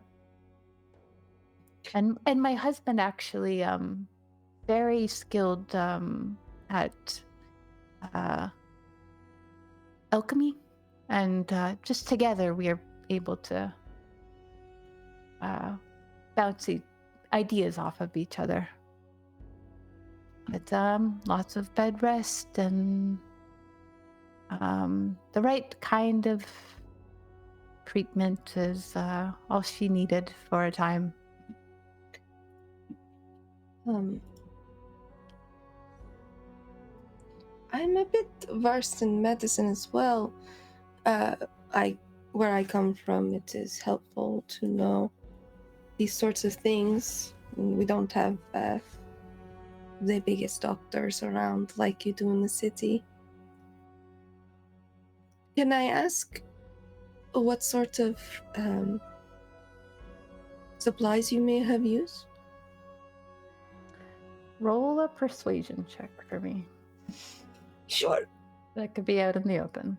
Okay. But that did not roll. I forget how to do this. I'm gonna use an inspiration. That is a lot better. This way?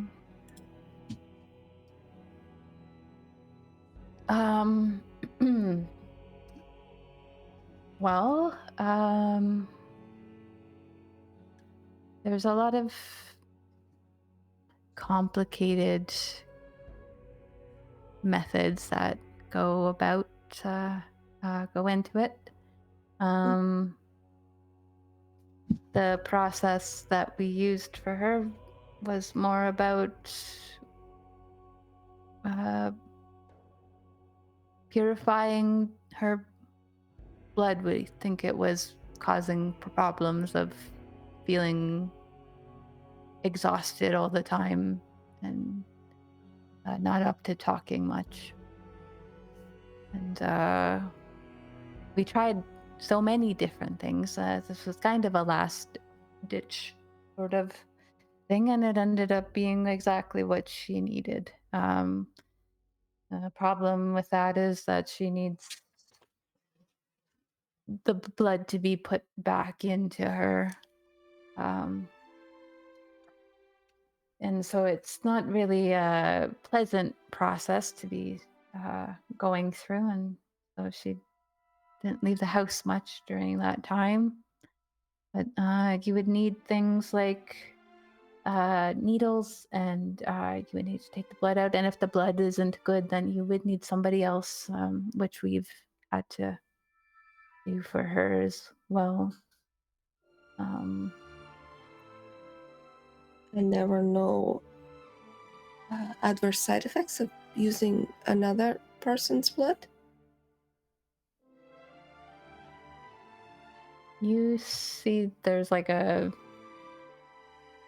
she's about to say something, and then she like pulls it back and doesn't say it, and she goes, not if you have the right kind. Usually somebody the same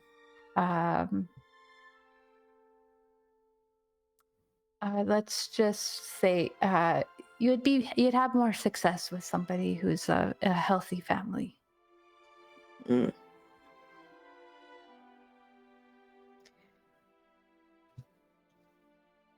It sounds like it was a very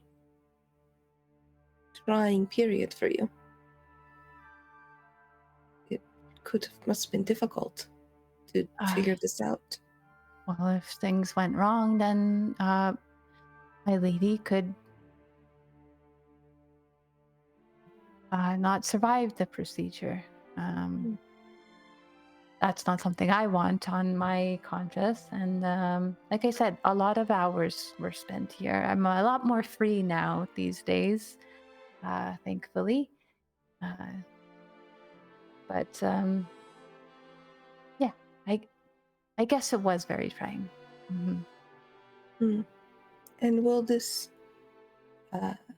be something she must endure for the rest of her life?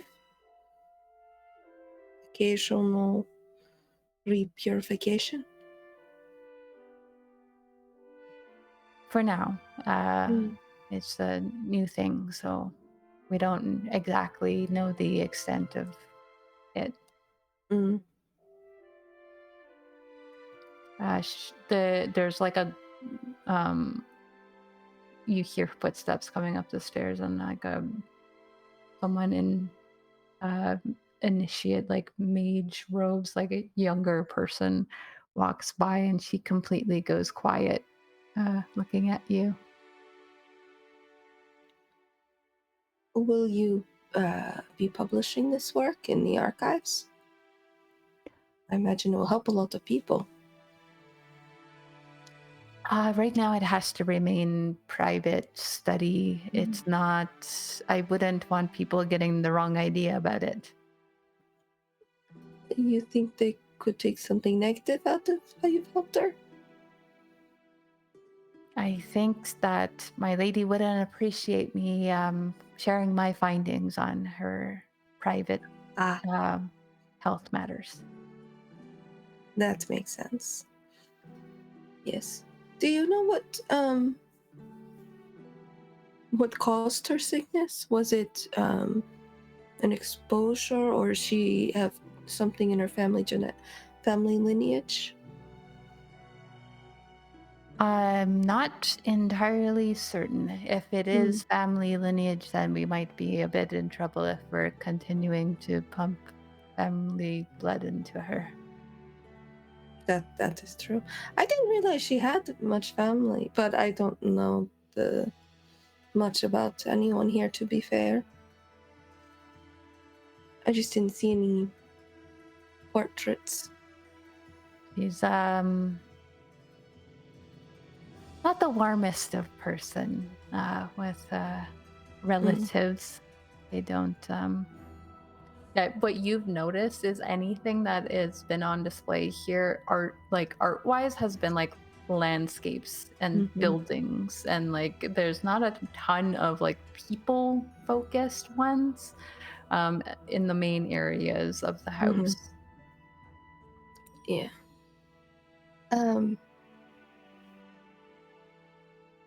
Well, she must have at least be important to them, for them to go through this. It must be difficult for them on their end as well, yes? The donor? Yeah. Not as bad for them, though, I don't think. They don't have to cycle it through, just one way.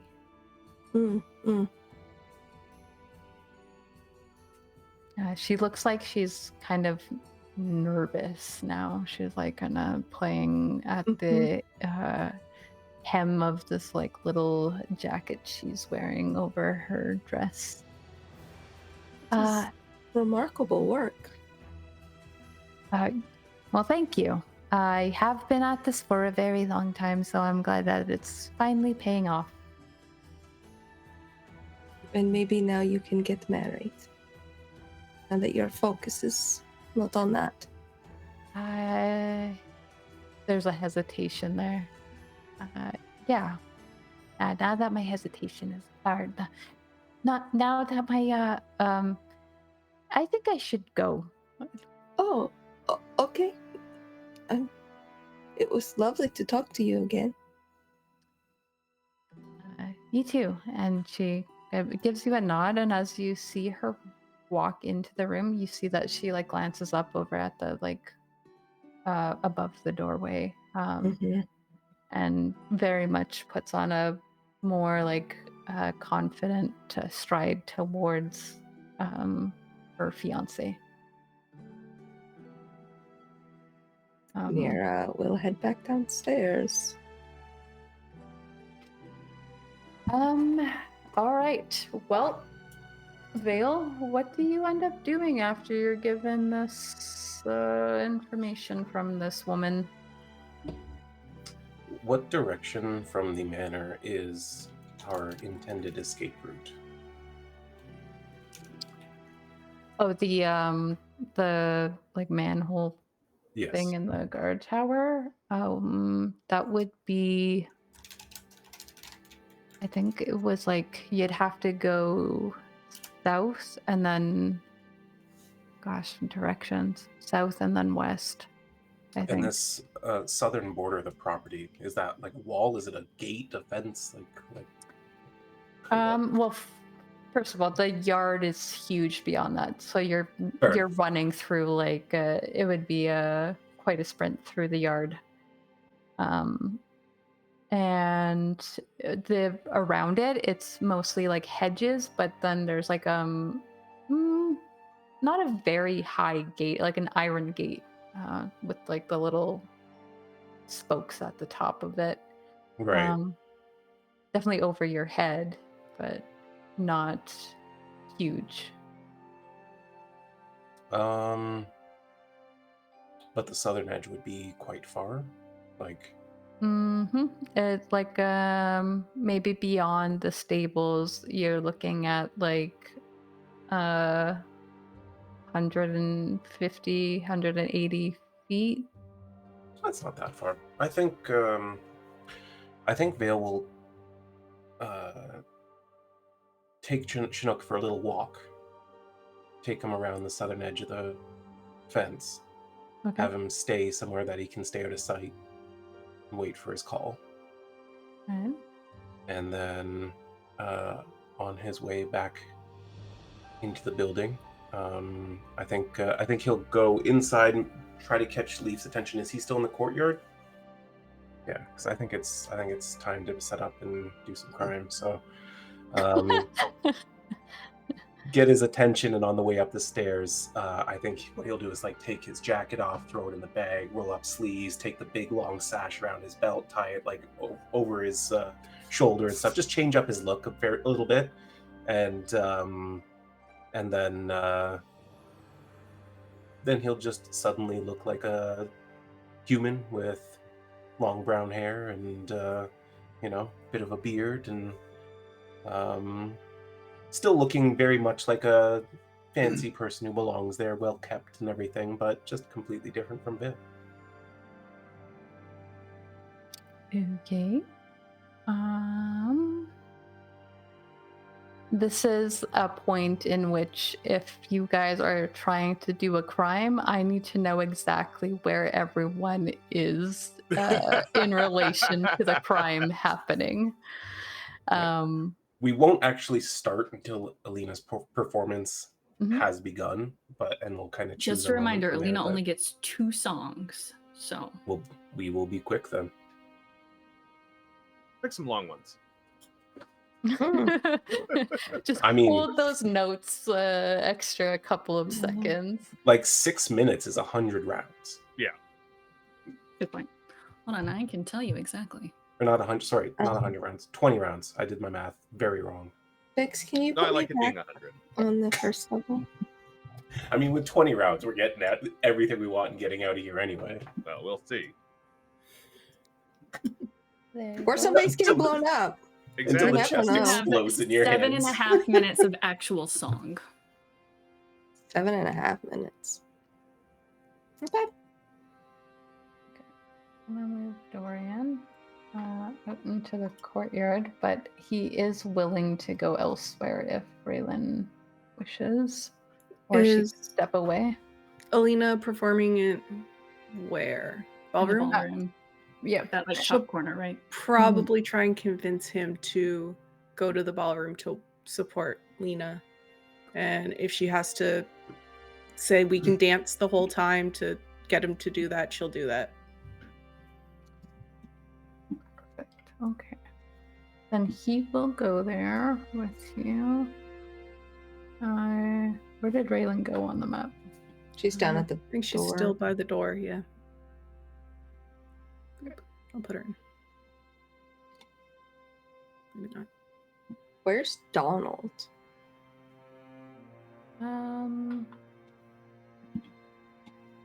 You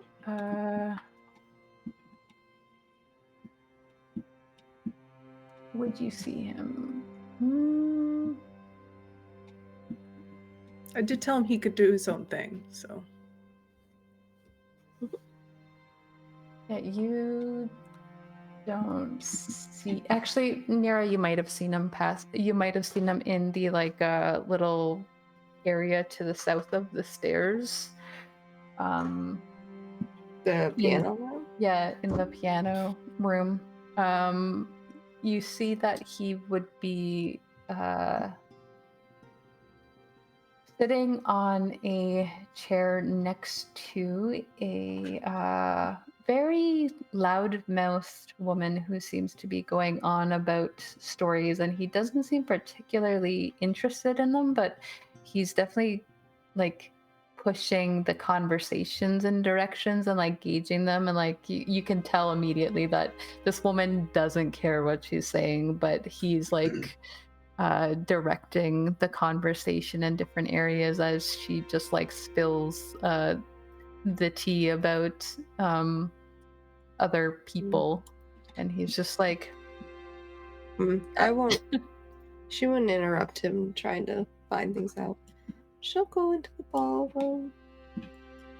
It's probably that woman who's like, oh, and he's just like, oh god. Okay. Is Emric occupied? By now I don't think so. No, he's actually he is still just in the room, but standing with a drink in his hand. Actually, I think he looks at you when you come in. There's some recognition on his face for sure. And Alina is setting up. When Alina goes over to where she's supposed to be setting up, she probably just catches the tail end of a performance by this we were calling him Katsu Kai. Katsu Kai, yeah. Yeah. Who seems to be contortionist stuff. He's just his body is bent completely forward, and he just gives you a wide smile and a wink as he tumbles forward and gives you a little bit of a bow before giving the floor to you. Looking forward to your performance, he says as he stretches, and he doesn't leave the room. He goes off to the side and is waiting for Alina to be on. And my only question is, has Andrew entered the room? No, he has not. I will stand near Emric because he's a great alibi. No one's gonna question if he saw me in here this whole time. I think because Alina has gathered these, people have been picking up little bits of audience for Alina throughout this party, come and watch this performance. So these people are now kind of gathering at this time to watch, all except for Tibbin, who is unswayed by that and stays upstairs. It's not her style of music. And I think I have to put some criminals on the top floor. Would I have time? Just upstanding citizen. Would I have time, Alina, to tap you on the shoulder? Probably. Or- I'm imagining I'm like telling the band like what Yeah. songs we're doing and Mhm. Just gonna the just fantasy version of like a mic check. the mic check. Yeah, Drop the exactly. mic. She'll just tuck your hair behind your ears and say something in primordial and cast enhance ability on you. Or Remind me charisma. what that does. Advantage. Awesome. You guys, throughout the entire house around this time, notice like this odd flicker in the lighting. Like almost like when a house is threatening like a blackout during a storm, it goes like off for just a second. Is it around no magic time? No, it's gotta be way too early for that. Yeah, that would be midnight. Yeah. And you do see that other people notice that too. Like it's not just you guys. There's some like, did you? Weird. That's not terrifying. All right. Well, Would you Alina. like my performance check with advantage? Yep. And then Leif and Vael. Where exactly are you guys going, and what are you doing? I'm assuming we'll start on that east side where her office was. So, I have a plan for me, anyway. All right. I am. Lay it on me. I am gonna walk past this robot dipping to the performers' preparation room again. Are those people still in there? Actually, there would be definitely a few less, so I can remove them. There is a group huddled in the corner who are kind of, it's like they're, that like the a cappella thing where they kind of stand around each other and like they're kind of riffing off each other at the moment. They don't seem to notice when you guys walk in. Okay. I'll sort of give Vael like a camera frame, give him like one of these to indicate him to wait outside. Okay. Vael, you are wearing a pin? I have a false pin. I don't think I ever got an actual pin. I just want to know because the automaton there wouldn't have let you pass if you didn't have a pin visible on you. Visibly, yes, it looks like he's wearing a pin. Okay, then you're fine.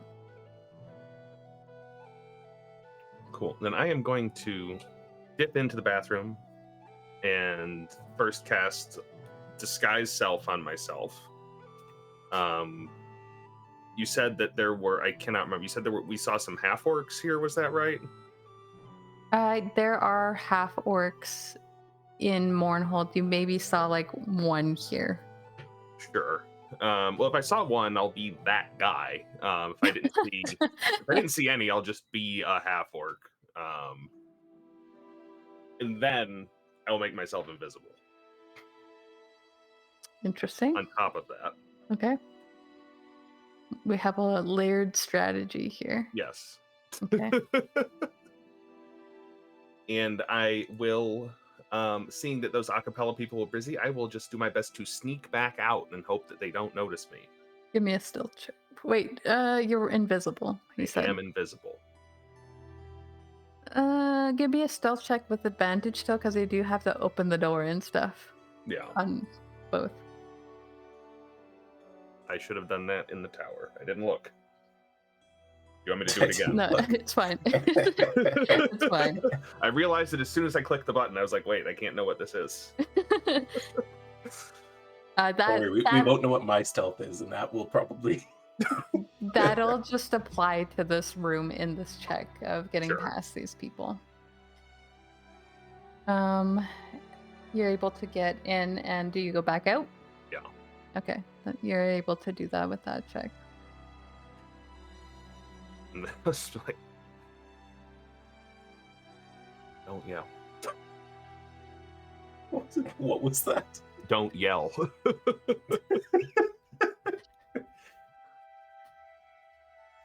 Well, had I not seen that door open, you might have chose another way to notify me of your presence. Might have. Okay. There's some kind of enchantment. It was just like come down this way a little bit. Whispering very quietly. Some kind So of... I actually don't follow you. Yeah. I'll usher you down the hallway somehow. This is perfect for my infiltrate playlist, I think. So there's a scrying sensor on the inside of that door and one at the end of that hallway. There's some kind of enchantment on that door, and then more on the inside of that room. This would be fascinating if I could see where you were pointing. I'll grab your hand and point with it. So Vael just suddenly like pointing all over the place. Ridiculous. He's like, I didn't think this through.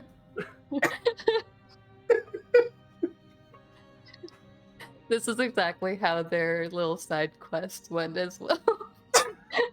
This is the first time I've made myself invisible on purpose. All right. Well, I don't expect I can do anything about being seen by the sensor, but who cares if, Derek Montague is seen by the scryers. I'm more worried about the enchantments, but let's go. I left the door unlocked. Perfect.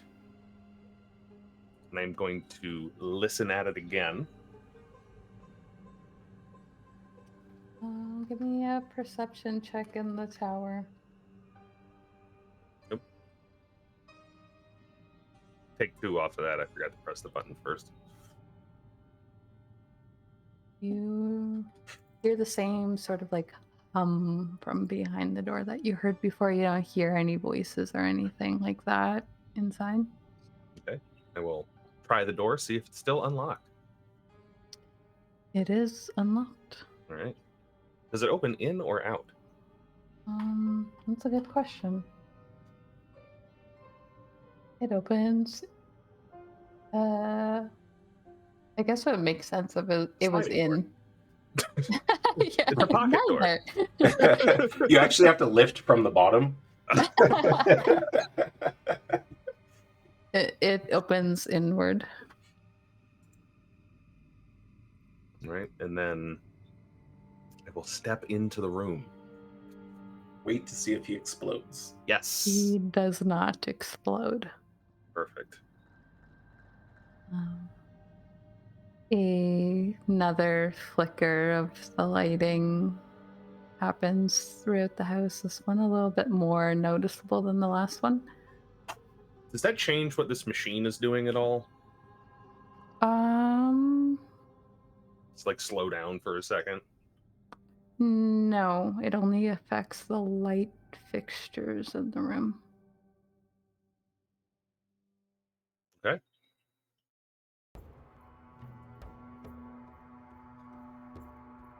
And I think first I'll start with the desk. There seem to be papers on it. Yep. On top of it, it doesn't really look like there's a whole lot of note. A lot of it is just like piles of like stacks of blank paper to be used, and there are some scrolls there that when you like kind of roll them out, they seem like actually, yeah, they just seem kind of like arcane notes. Like you can see immediately like wizard book type of symbology on it. Actually, you might throw it in the bag. You might know it to be like a scroll. Yeah. Yeah. Grab it. She was working on it, I assume. this desk has 3 drawers on one side and then one like longer one in the center of it. The one in the center is locked and the one at the very bottom has a lock on it as well. Okay. Not gonna place your hands anywhere though, because I know you're being careful. So just before he even moved the desk, once he was in a few feet, Vael would follow in and close the door, mostly closed, not completely closed. And I think he would move quickly to that large wardrobe-looking thing on the north wall. On the north wall.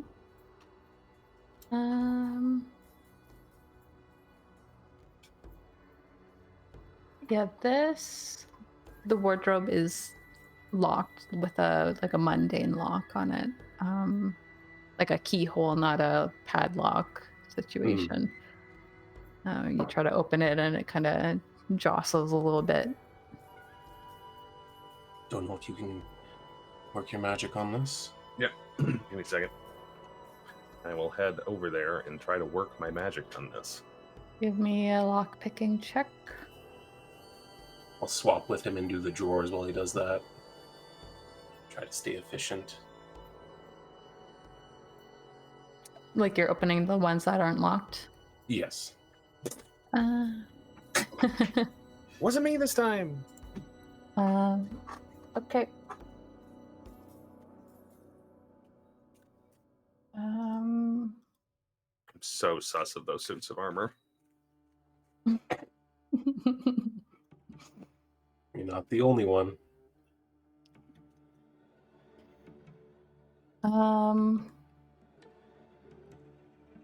Are you looking for anything in particular, or are you just like tossing everything into the bag? Like what's your MO at the moment? Anything that seems magical, anything that seems valuable, anything with her signature on it, or seal, or anything like that.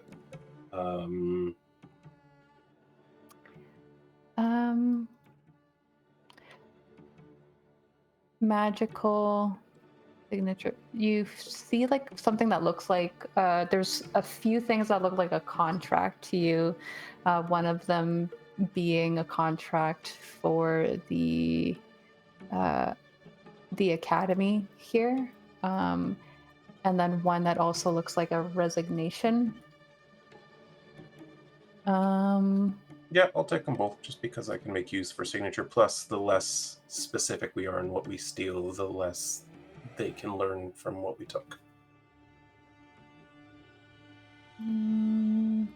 Nothing else looks... Actually, unless you count things like there's definitely like magical paper here, like things that you can potentially use for making scrolls. It's valuable. If we make it look like a smash and grab, it'll be less likely to be suspected as espionage. Exactly. That is my thinking as well.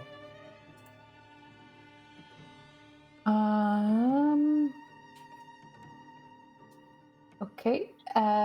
You immediately, like, it doesn't even take much. You say, I'll work my magic, and then it like clicks open for you. Opening this, you see a couple of rows of like just light blue.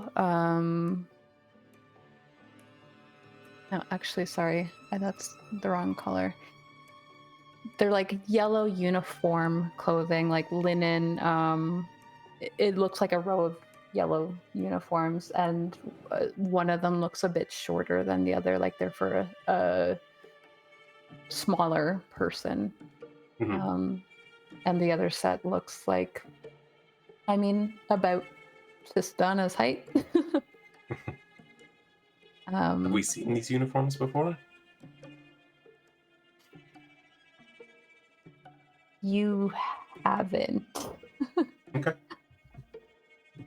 They mean nothing to me. I won't bother with them.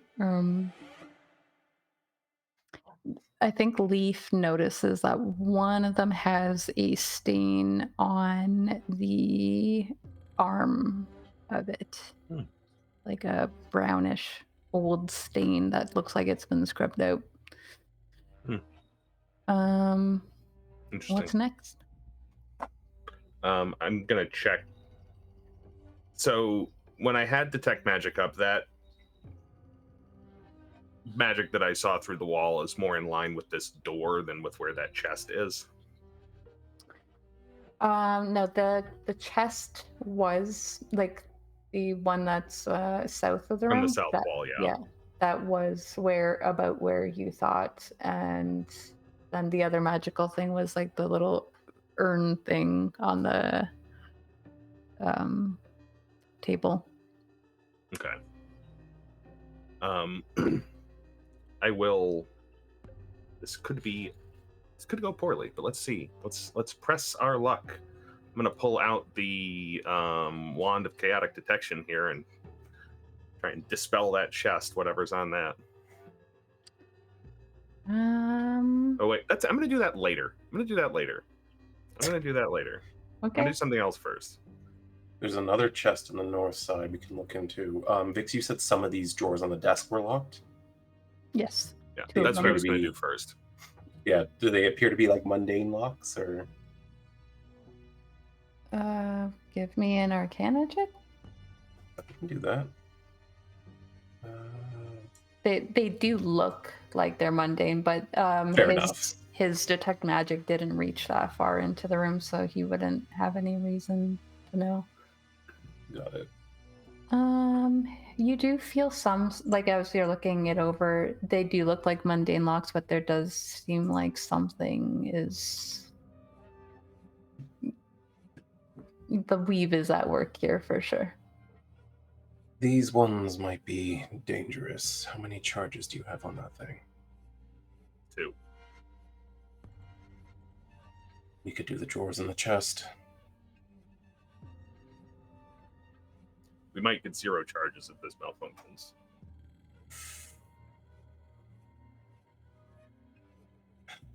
Well,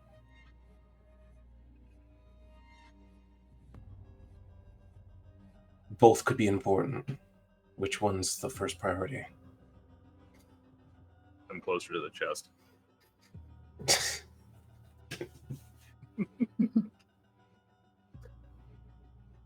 Whee! Here we go. It works. Yep. We just want over a 5, right? Yeah. Is that correct? Okay. Yeah. Mm-hmm. Is there any changes to the 2024? Let's see.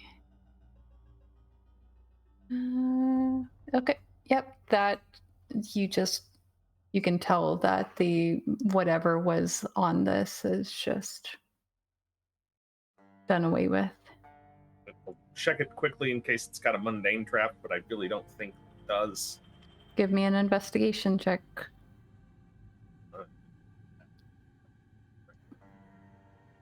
Right now. You don't see anything? If it's locked, I try and pick it. If it's not locked, I pop it open. It is locked. I attempt to pick it. All right. Does this other chest look similar to that one? Yes, they look very similar. Yeah, then I don't want to risk touching that one either. You thought it would just be all open and not magicked? Not at all. I just want to know what we're capable of. Okay, Leif, you hear a click.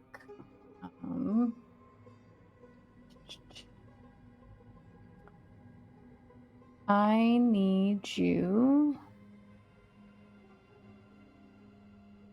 to make a Constitution saving throw. Ooh. We got lucky with the magic trap, but you missed the mundane one. I have inspiration. Got a natural 1 on his investigation check. I roll so many of those in this godforsaken program. You also just don't see all of the rolls that you roll well, so. Yeah, there's that too. Okay. Better. It is better. Not enough. It's not enough. Okay, it's a mundane trap. We'll be fine. You don't have any like Okay, resistances or anything like that, do you? That I should know I don't think so. Let me double check. I do have like resistance against being grappled. that this chest is not trying to grapple you. But okay, sorry.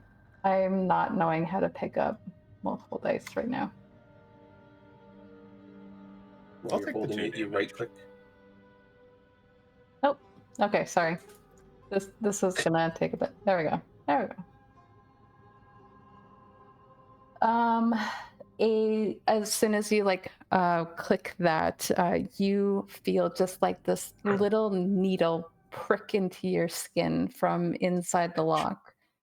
And you take 11. Yeah, that was a 2. 11 points of poison damage. Get us to those temp HP. And you have the poisoned condition. Oh shit. You just hear from the other side of the room. Something go wrong. It was trapped. I thought you dispelled the trap. Trapped twice. Things can be double trapped. Oh,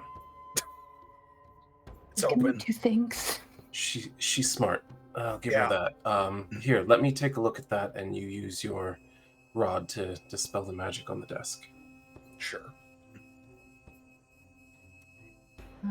You crack it open, Vael. You see that this is filled with vials of one row looks like 6 vials of blood. Another looks like what looks like healing potions to you, but there's something off about them. You see 4 of those, and they're larger bottles.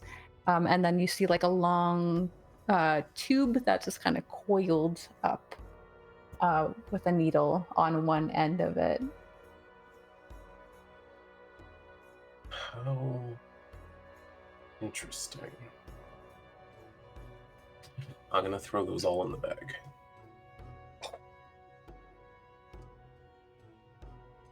Light a hand for our thieves' tools for the other 2 locks, please. He's dispelling the magic first, right? Oh, We didn't. Let's see wanna how this trigger goes. that. I could start glowing. I don't. which wouldn't be great for your invisibility. I can also cast darkness. Just a cloud of darkness comes out. Like darkness glowing? Come on, guys. That's a 2. There it is. Uh-oh. Let me see the table. I've got the table. Pulling it up just because I want to look at it while I roll.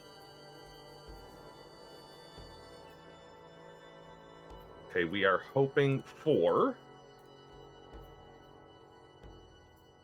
On a D6, we are hoping for a 6, a 5, a 4,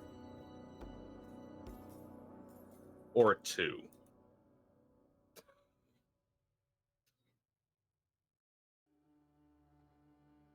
That's a 4. It's the one that's probably the... well, let's see how that happens. Yeah. I have to like open Raelynn sheet because that's It's the quickest way for me to find it. the spell randomly targets an unattended magic item within 30 feet instead of the intended target GM's discretion. Ooh. There's other things in this room we wanted dispelled, so... Yeah. And maybe some things that we don't. Who knows? Okay.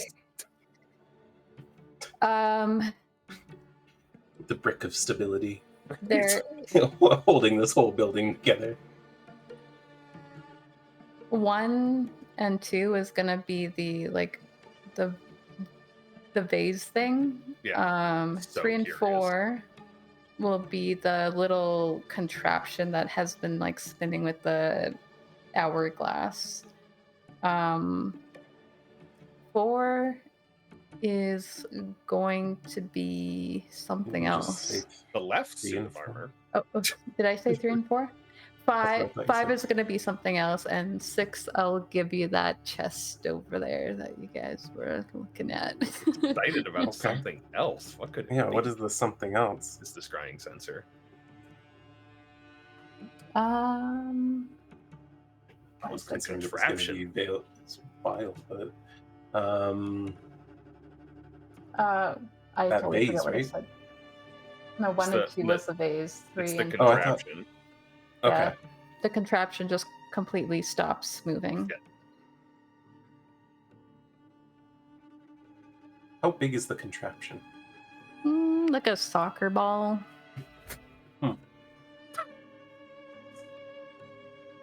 Well, I mean, it's inert now, so there's no point in even taking it, but interesting. Another flicker in the lighting upstairs and downstairs.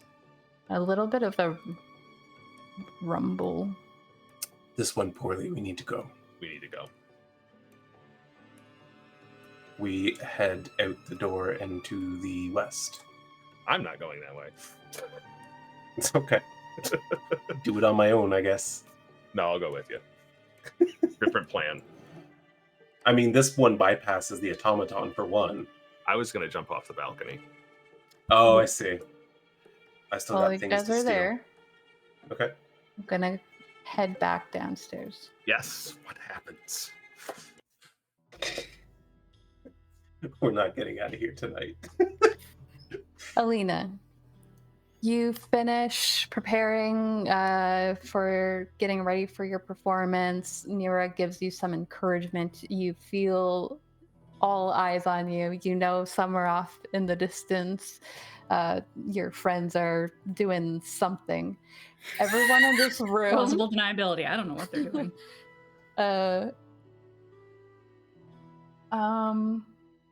Your first song, is that something that you want to describe to us? Because I know you had something Sure. specific in mind. A slightly haunting ballad about a queen who has been forgotten to time, but she still remembers the kingdom that once was. And were you still going like the epic sort of thing that Dorian had told you would probably do well in this environment? Mm-hmm. Yeah, you get a lot of attention on you, and even a few people like trickle into the room. Like more people are coming into this room to listen to where this song is coming from.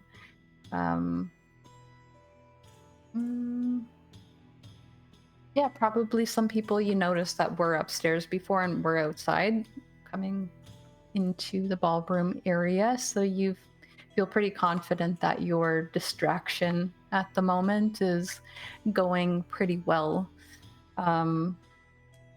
Near the end of your first song, you notice across the room a just strikingly familiar face enter.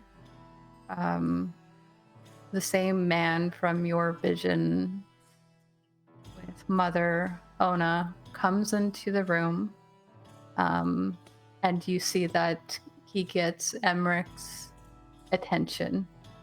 Emmerich stands there looking almost as like still as Dorian was before he got slapped. Like there's some sort of chain of influence happening here, and this younger brother of his is causing him to like tighten up and feel nervous. But he plays it off fairly quickly. How do you respond to seeing this?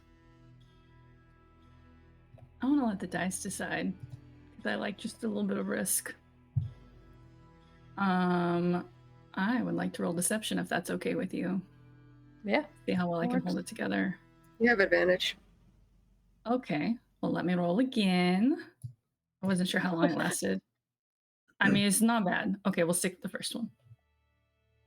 Yeah, I mean, you rolled an 11 and still got over 20. That's pretty good. It's my best skill. Yeah, you even the people who know you looking at you don't pick up on anything as you continue on into your second set. But then the lights kind of flicker and you guys feel in this room a little bit of unease. People are kind of whispering to each other.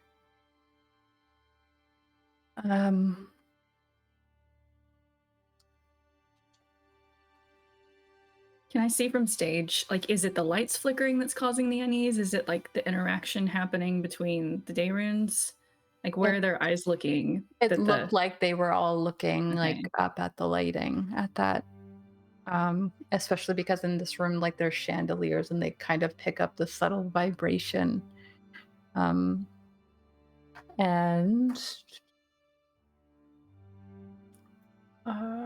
a few more moments go by though, and the band is like, there's like a hesitation, like, do we go on? Like, what's going on right now?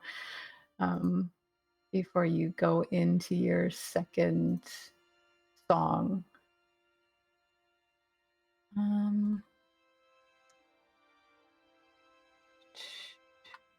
Do I need to roll for the second song, or is that performance going to carry over? I'll let you keep that performance check. And the second song is a very sad yet romantic song about someone who can only meet her lover in her dreams. Don't really know what's happened, but she longs for the moonlight because that's the only time she can see him.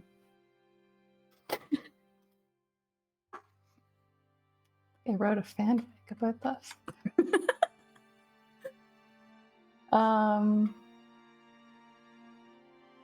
Yeah, your music again just kind of draws people in. Any commotion that was happening because of that subsides pretty quickly.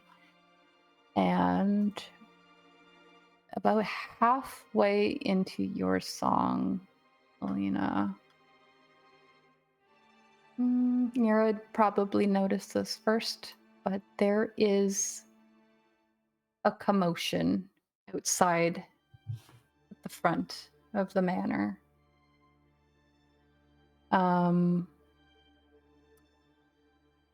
There's lots of footsteps, and you can see, like, just through the window, past all of these, like, this garden that's out front. There seems to be a group of guards heading up towards the manor. It doesn't seem to catch everyone's attention just yet, though. I'm gonna head back upstairs for just a moment. Where were you two heading, Leif and... that western door. If you want to break off, you're welcome to. So I was hoping for a second pair of hands to grab that outfit for Alina. I think this has gone too wrong. Cut our losses. You're welcome to. I won't.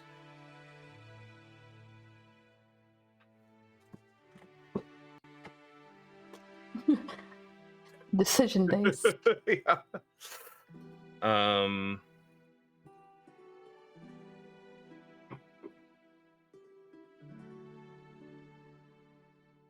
Did Vael express this part of the plan to Leif at some point? I don't recall.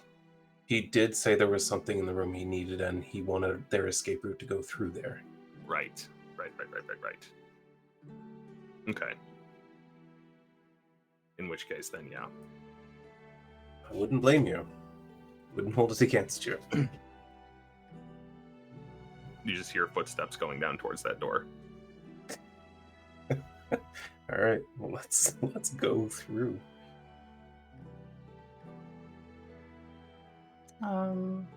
Yeah, you're able to get through from the side, no problem. Okay, there's more mages here, but I think overall we got lucky that the one guarding the robe is gone. So,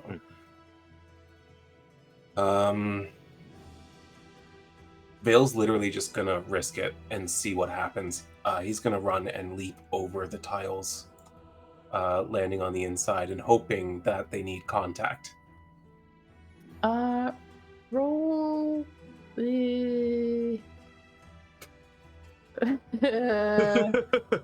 some sort of like, give me an acrobatics or a dexterity check, some sort.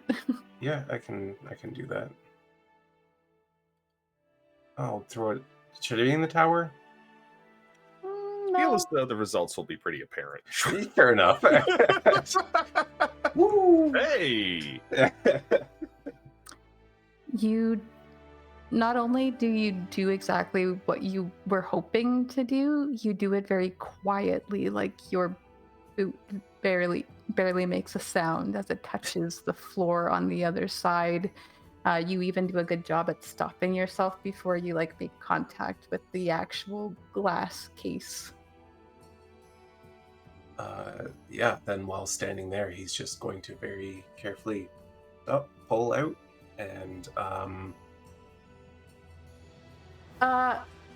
excuse me? The gnome next to the Tivin speaks up. Yeah.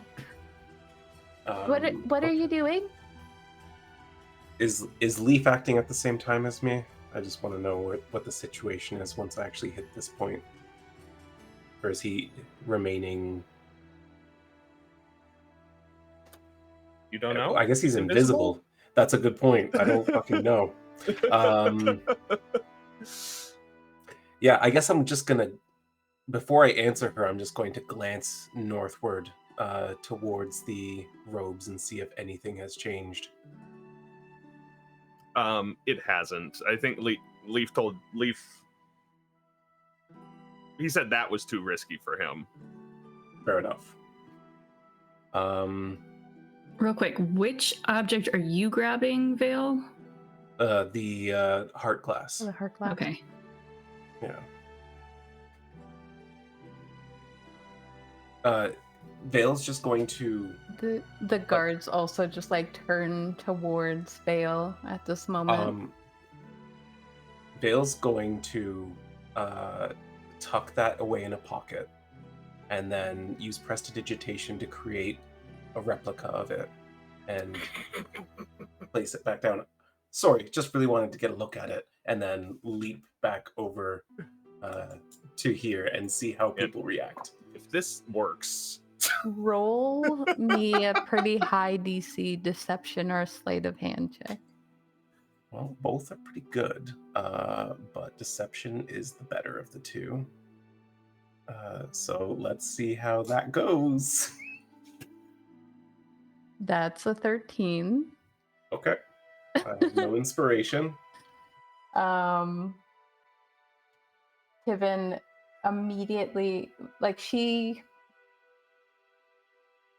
she looks at the glass and then you, and then says, "You don't belong here, do you? Guards." No, that's not necessary. Derek belongs everywhere he goes. The lights flicker again.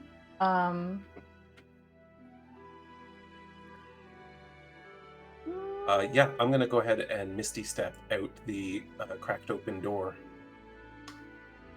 That's all right. What's the range on Misty Step? 30 feet or something? It's only 30. And then it is you only could 30. you Yeah. could walk and then Misty. Yeah, step yeah. He's outside. gonna just kind of back away and then Misty step through the door and close it. Alrighty. You guys, Shuts that anyone down. near a light fixture in the house, you see it shake a little bit. And then there is a commotion out in the foyer of the house. You're muted, David. Like, is Vael intending to give Leif that artifact? He's gonna hold on to it. Okay, then in which Yeah. case, as soon as Leif hears guards, he's already gone. That's fair. Yeah, you just hear, like, as Vael closes the door, he's just like, get yourself out. You hear no response. I don't know where you are or what you're doing. Yeah, Nyra, you probably picked this up first, and then Alina, you notice that people one by one stop paying attention to your performance as it's coming to an end. Again, just the kind of like rattling through the house before eventually all of anything that is powered by magic just shuts out, like the blackout hours suddenly.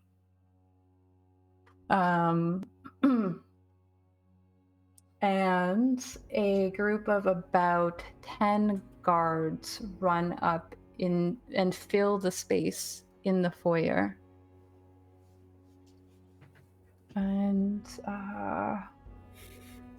Chancellor Barn is currently near-ish the doorway of the ballroom and is completely like surrounded by these guards as they enter this space.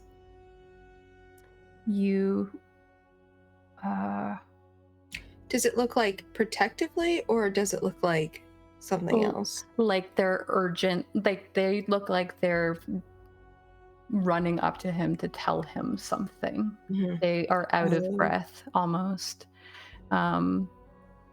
The laughter and any clinking of glasses and any sounds of people dancing in this just all come to like a hush. And there is a very tense looking conversation happening just outside the ballroom that Emmerich is just like, excuse me, and he heads over towards where they are. Nyra has a pretty good perception. You see concern on this man's face, the Chancellor's face. He's kind of just bristles at whatever he's being told at the moment. And then in the distance, you guys hear a sound of a horn blasting through the city, probably to the north. The walls kind of like echo the noise, and the guests all freeze, and they seem to get panicked looks on their faces, and they do that thing where they start like, instead of being calm and being orderly, they are all just like should we get out of here? And Alina, you notice the band behind you starts packing up their stuff and slinging it over their shoulders. I'm gonna go down and find Nyra.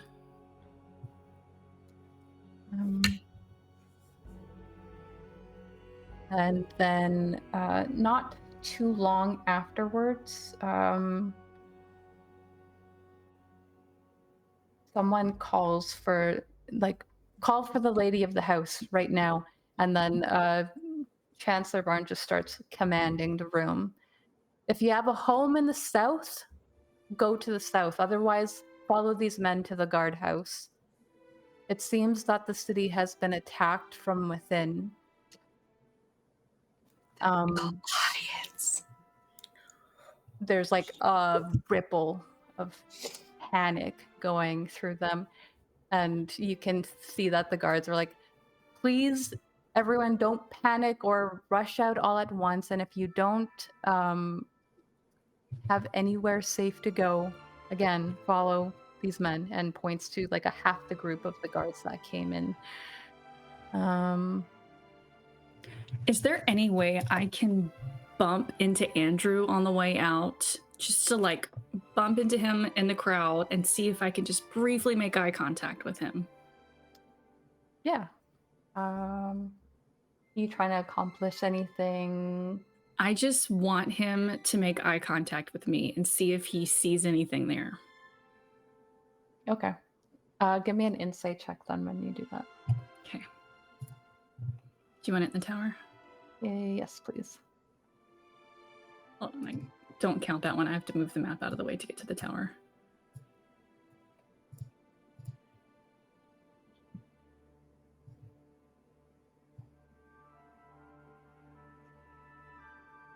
And I do have 2 inspirations I haven't used.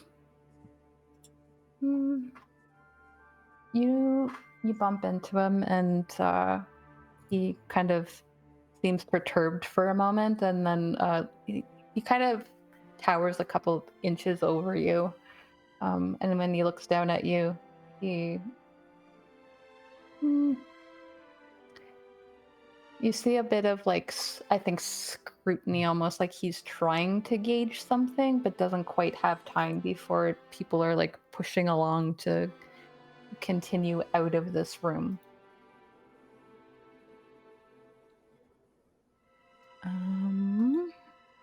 What's Dorian doing this? Like, does he have a place in the north or the south? Does he look super scared? Which I assume probably because it's Dorian. Yeah. I think he, as soon as he heard the horns outside, you heard just like a little whoop as he like all of the whatever was in his mouth just like goes back into the drink that he was holding in his hand. This boy, my man. Wait, is this seriously happening?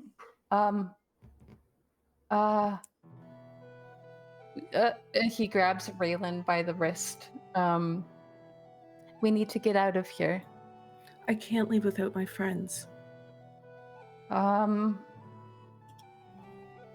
you affected? Are we safe if we go? Where are we going?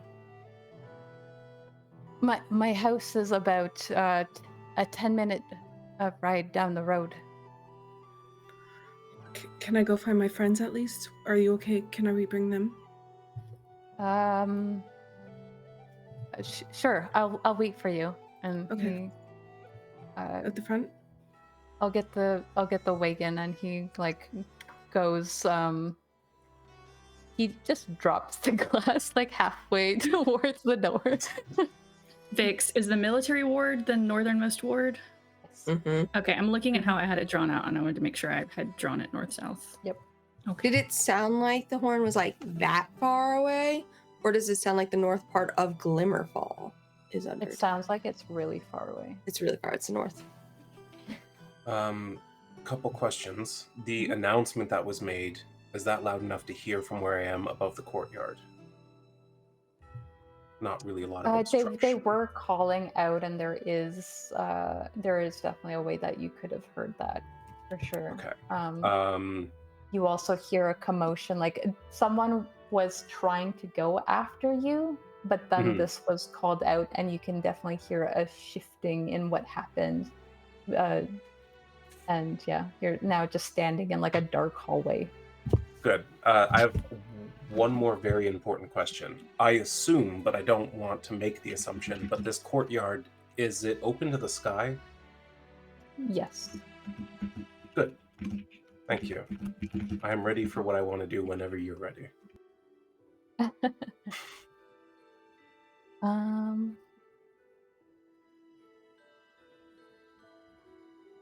Yeah, so people are piling out of this house. Some of them are going towards the arena to get Chis'dana. And where did Leif head off to? He headed off back towards the performers prep room because he knows there's that balcony there. Mm-hmm. There is no one. Actually,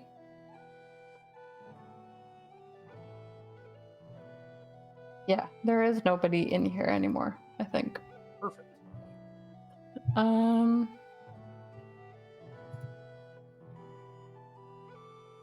Okay.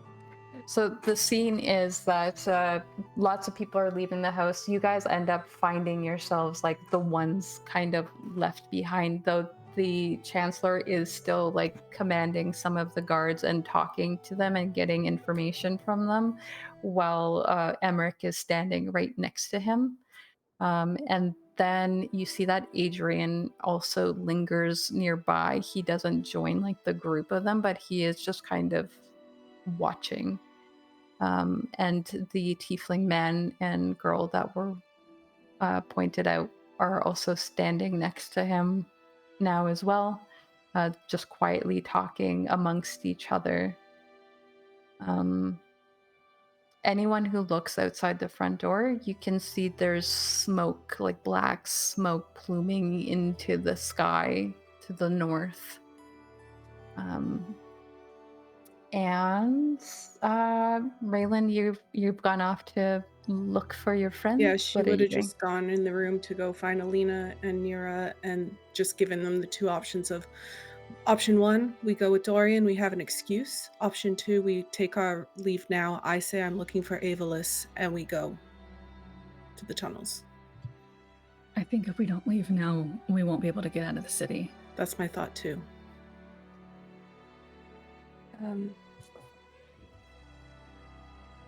Wherever you guys want to go, she's like looking down the hall to see if Donald steps out from that room. You do see Donald in the crowd. Actually, he's with Dorian at the moment. And Dorian is like off in the front. It seems like there's been it seems like they're treating people accordingly, and he keeps getting shucked to the back of the line from other people, but they are making their way out to get their wagon. We should probably leave, right? I'll let him know. Raelynn will like run to find Dorian, and she's just gonna kind of just, I don't know if you want to roleplay or not, but essentially she's just gonna be like, listen, I can't find Avalis in there. I need to find him. You go off without me. They're sending people to the guardhouse over there, and he points. You can see in the distance, in the south, along like the wall. It's not the one that you guys were heading towards to do your like escape. It's one like south of that. There's one in between. It just looks like a tower within the wall. Make sure that you're safe out there. And thank you for everything. Thank you. I enjoyed myself tonight. He gives you like a squeeze on your shoulder and says, make sure you check in with me so I know you're okay. Send word somehow. He like has a weird reaction to that, but then Donald like moves them along. And Raelynn will just look at Donald like, I'm sorry, kind of like eyes like, I'm sorry we don't have time to talk. Looks unreadable to you.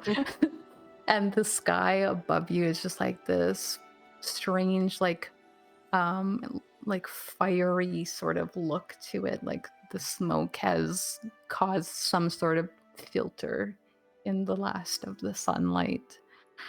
And again, you can just feel this like tremble in the ground, and you also hear a very loud, very familiar sounding eruption. You've already heard this sound since you've been here.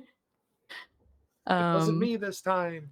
And this one looks like it's coming from the trade ward.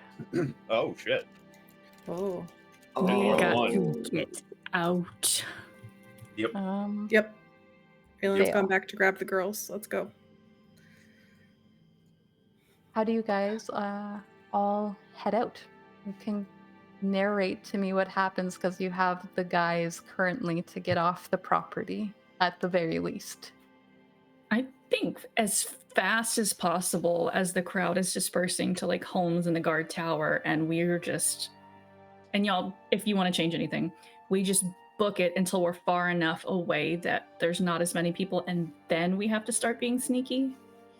Yeah, like follow the group of people kind of going to that other tower, and then we'll veer off. Mm-hmm. I'm also going to drop enhanced abilities and turn on see invisibility so that I can look out for Leif. You can't be invisible to me, Leif. Sorry. All right. Who's does that she half orc? Right. So, Yeah, What's you this wouldn't know say? he's a half orc. Yeah, where does Leif go? Yeah, he's just out, not crashing through doors, but very quickly, very as quietly as he can, out the balcony, over the side, and is just going to jump off in between the side of the house and what is that, the stable? Yep. Yeah. And you're invisible still, right? I am invisible. Okay. Otherwise, people would most definitely see you. For sure.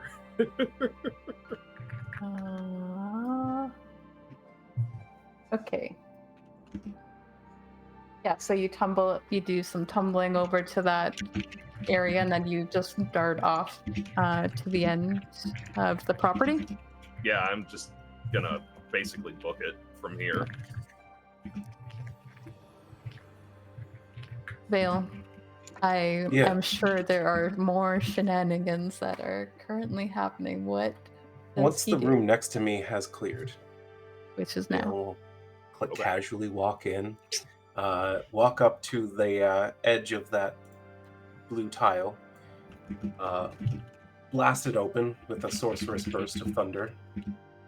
Mage hand goes out, grabs the robe, brings it back to him, tucks it under his arm. There were other like minor valuables around this room, right? Yeah, the minor valuables were all on the left wall. Yeah, that's what I thought. So yeah, he makes his way across that left wall and just literally everything that's small enough for him to throw in a pocket, he grabs. Yeah, you get a couple of things of interest, but one is like a full-size painting that takes up the whole space on the wall there that you can't quite get. Is it beautiful, or is it like is it something that he would appreciate? It looks like a mountain that you're not familiar with. Seems I'll like leave it something intact Vael would then. like. Yeah. And then I'm sorry, I do have one more question as he makes his way southward.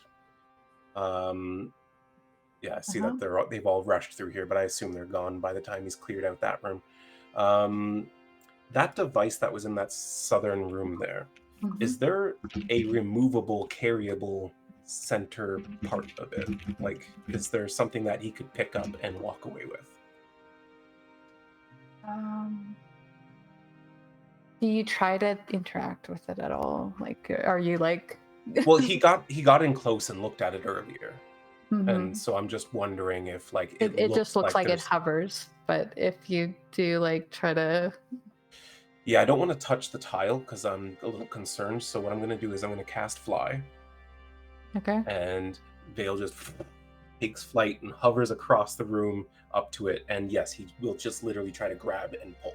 It seems like your hands can't make contact with it. It's like it's literally like hovering a few inches from whatever it is interacting with. So you hold it and it's like hovering between your hands, sort of thing.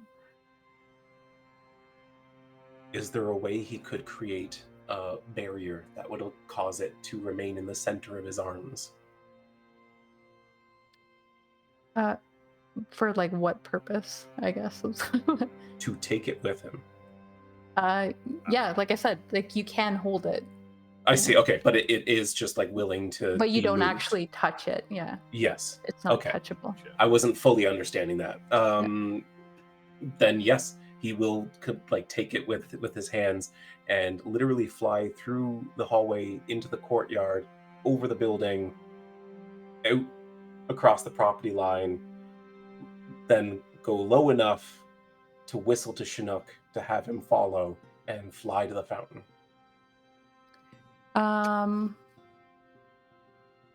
Okay. Everyone is kind of scattering off. Vael is flying over. You, as you're holding this thing, and you're flying, how high are you flying? Pretty high, because I want to avoid being seen in the light of the house or anything. In a feet increment?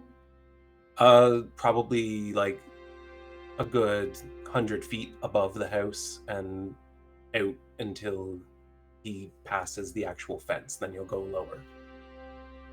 Now, what is falling damage? 1d6 every 10 feet. Or 5 feet, I believe. It's 1d6 for every 10 feet. Okay. Ooh, I can jump even further down out of windows.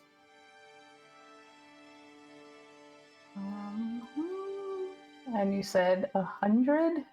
I did. Okay. Oh, I can't again. Okay. Let's do this.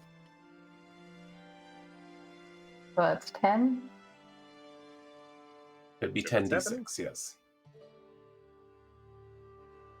You falling somehow? Mm-hmm. Apparently.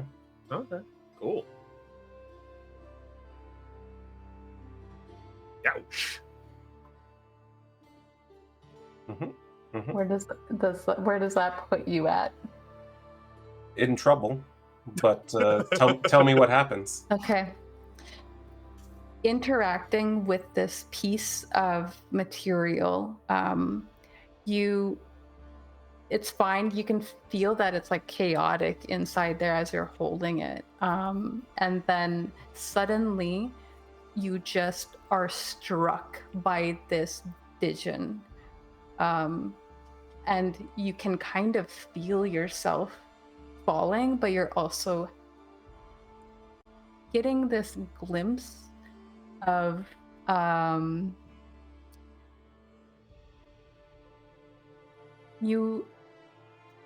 someone that doesn't look like you. Bluish, like grayish skin, a blue scaling, and bluish green eyes, standing in a dark cave with these blue there's a blue sheen like moving around in the darkness, and you can feel this rumbling, roiling feeling like reverberating in your chest as you're watching this.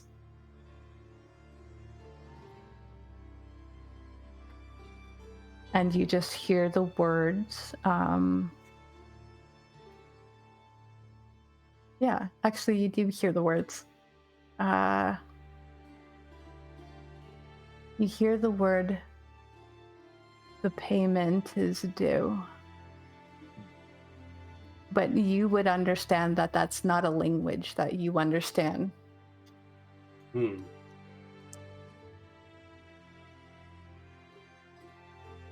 But then you are smacked out of it as you hit the ground below you, and Chinook closes the distance with you and is just like doing the dog thing of being concerned, sniffing, and you can just feel the pain through your body at the moment.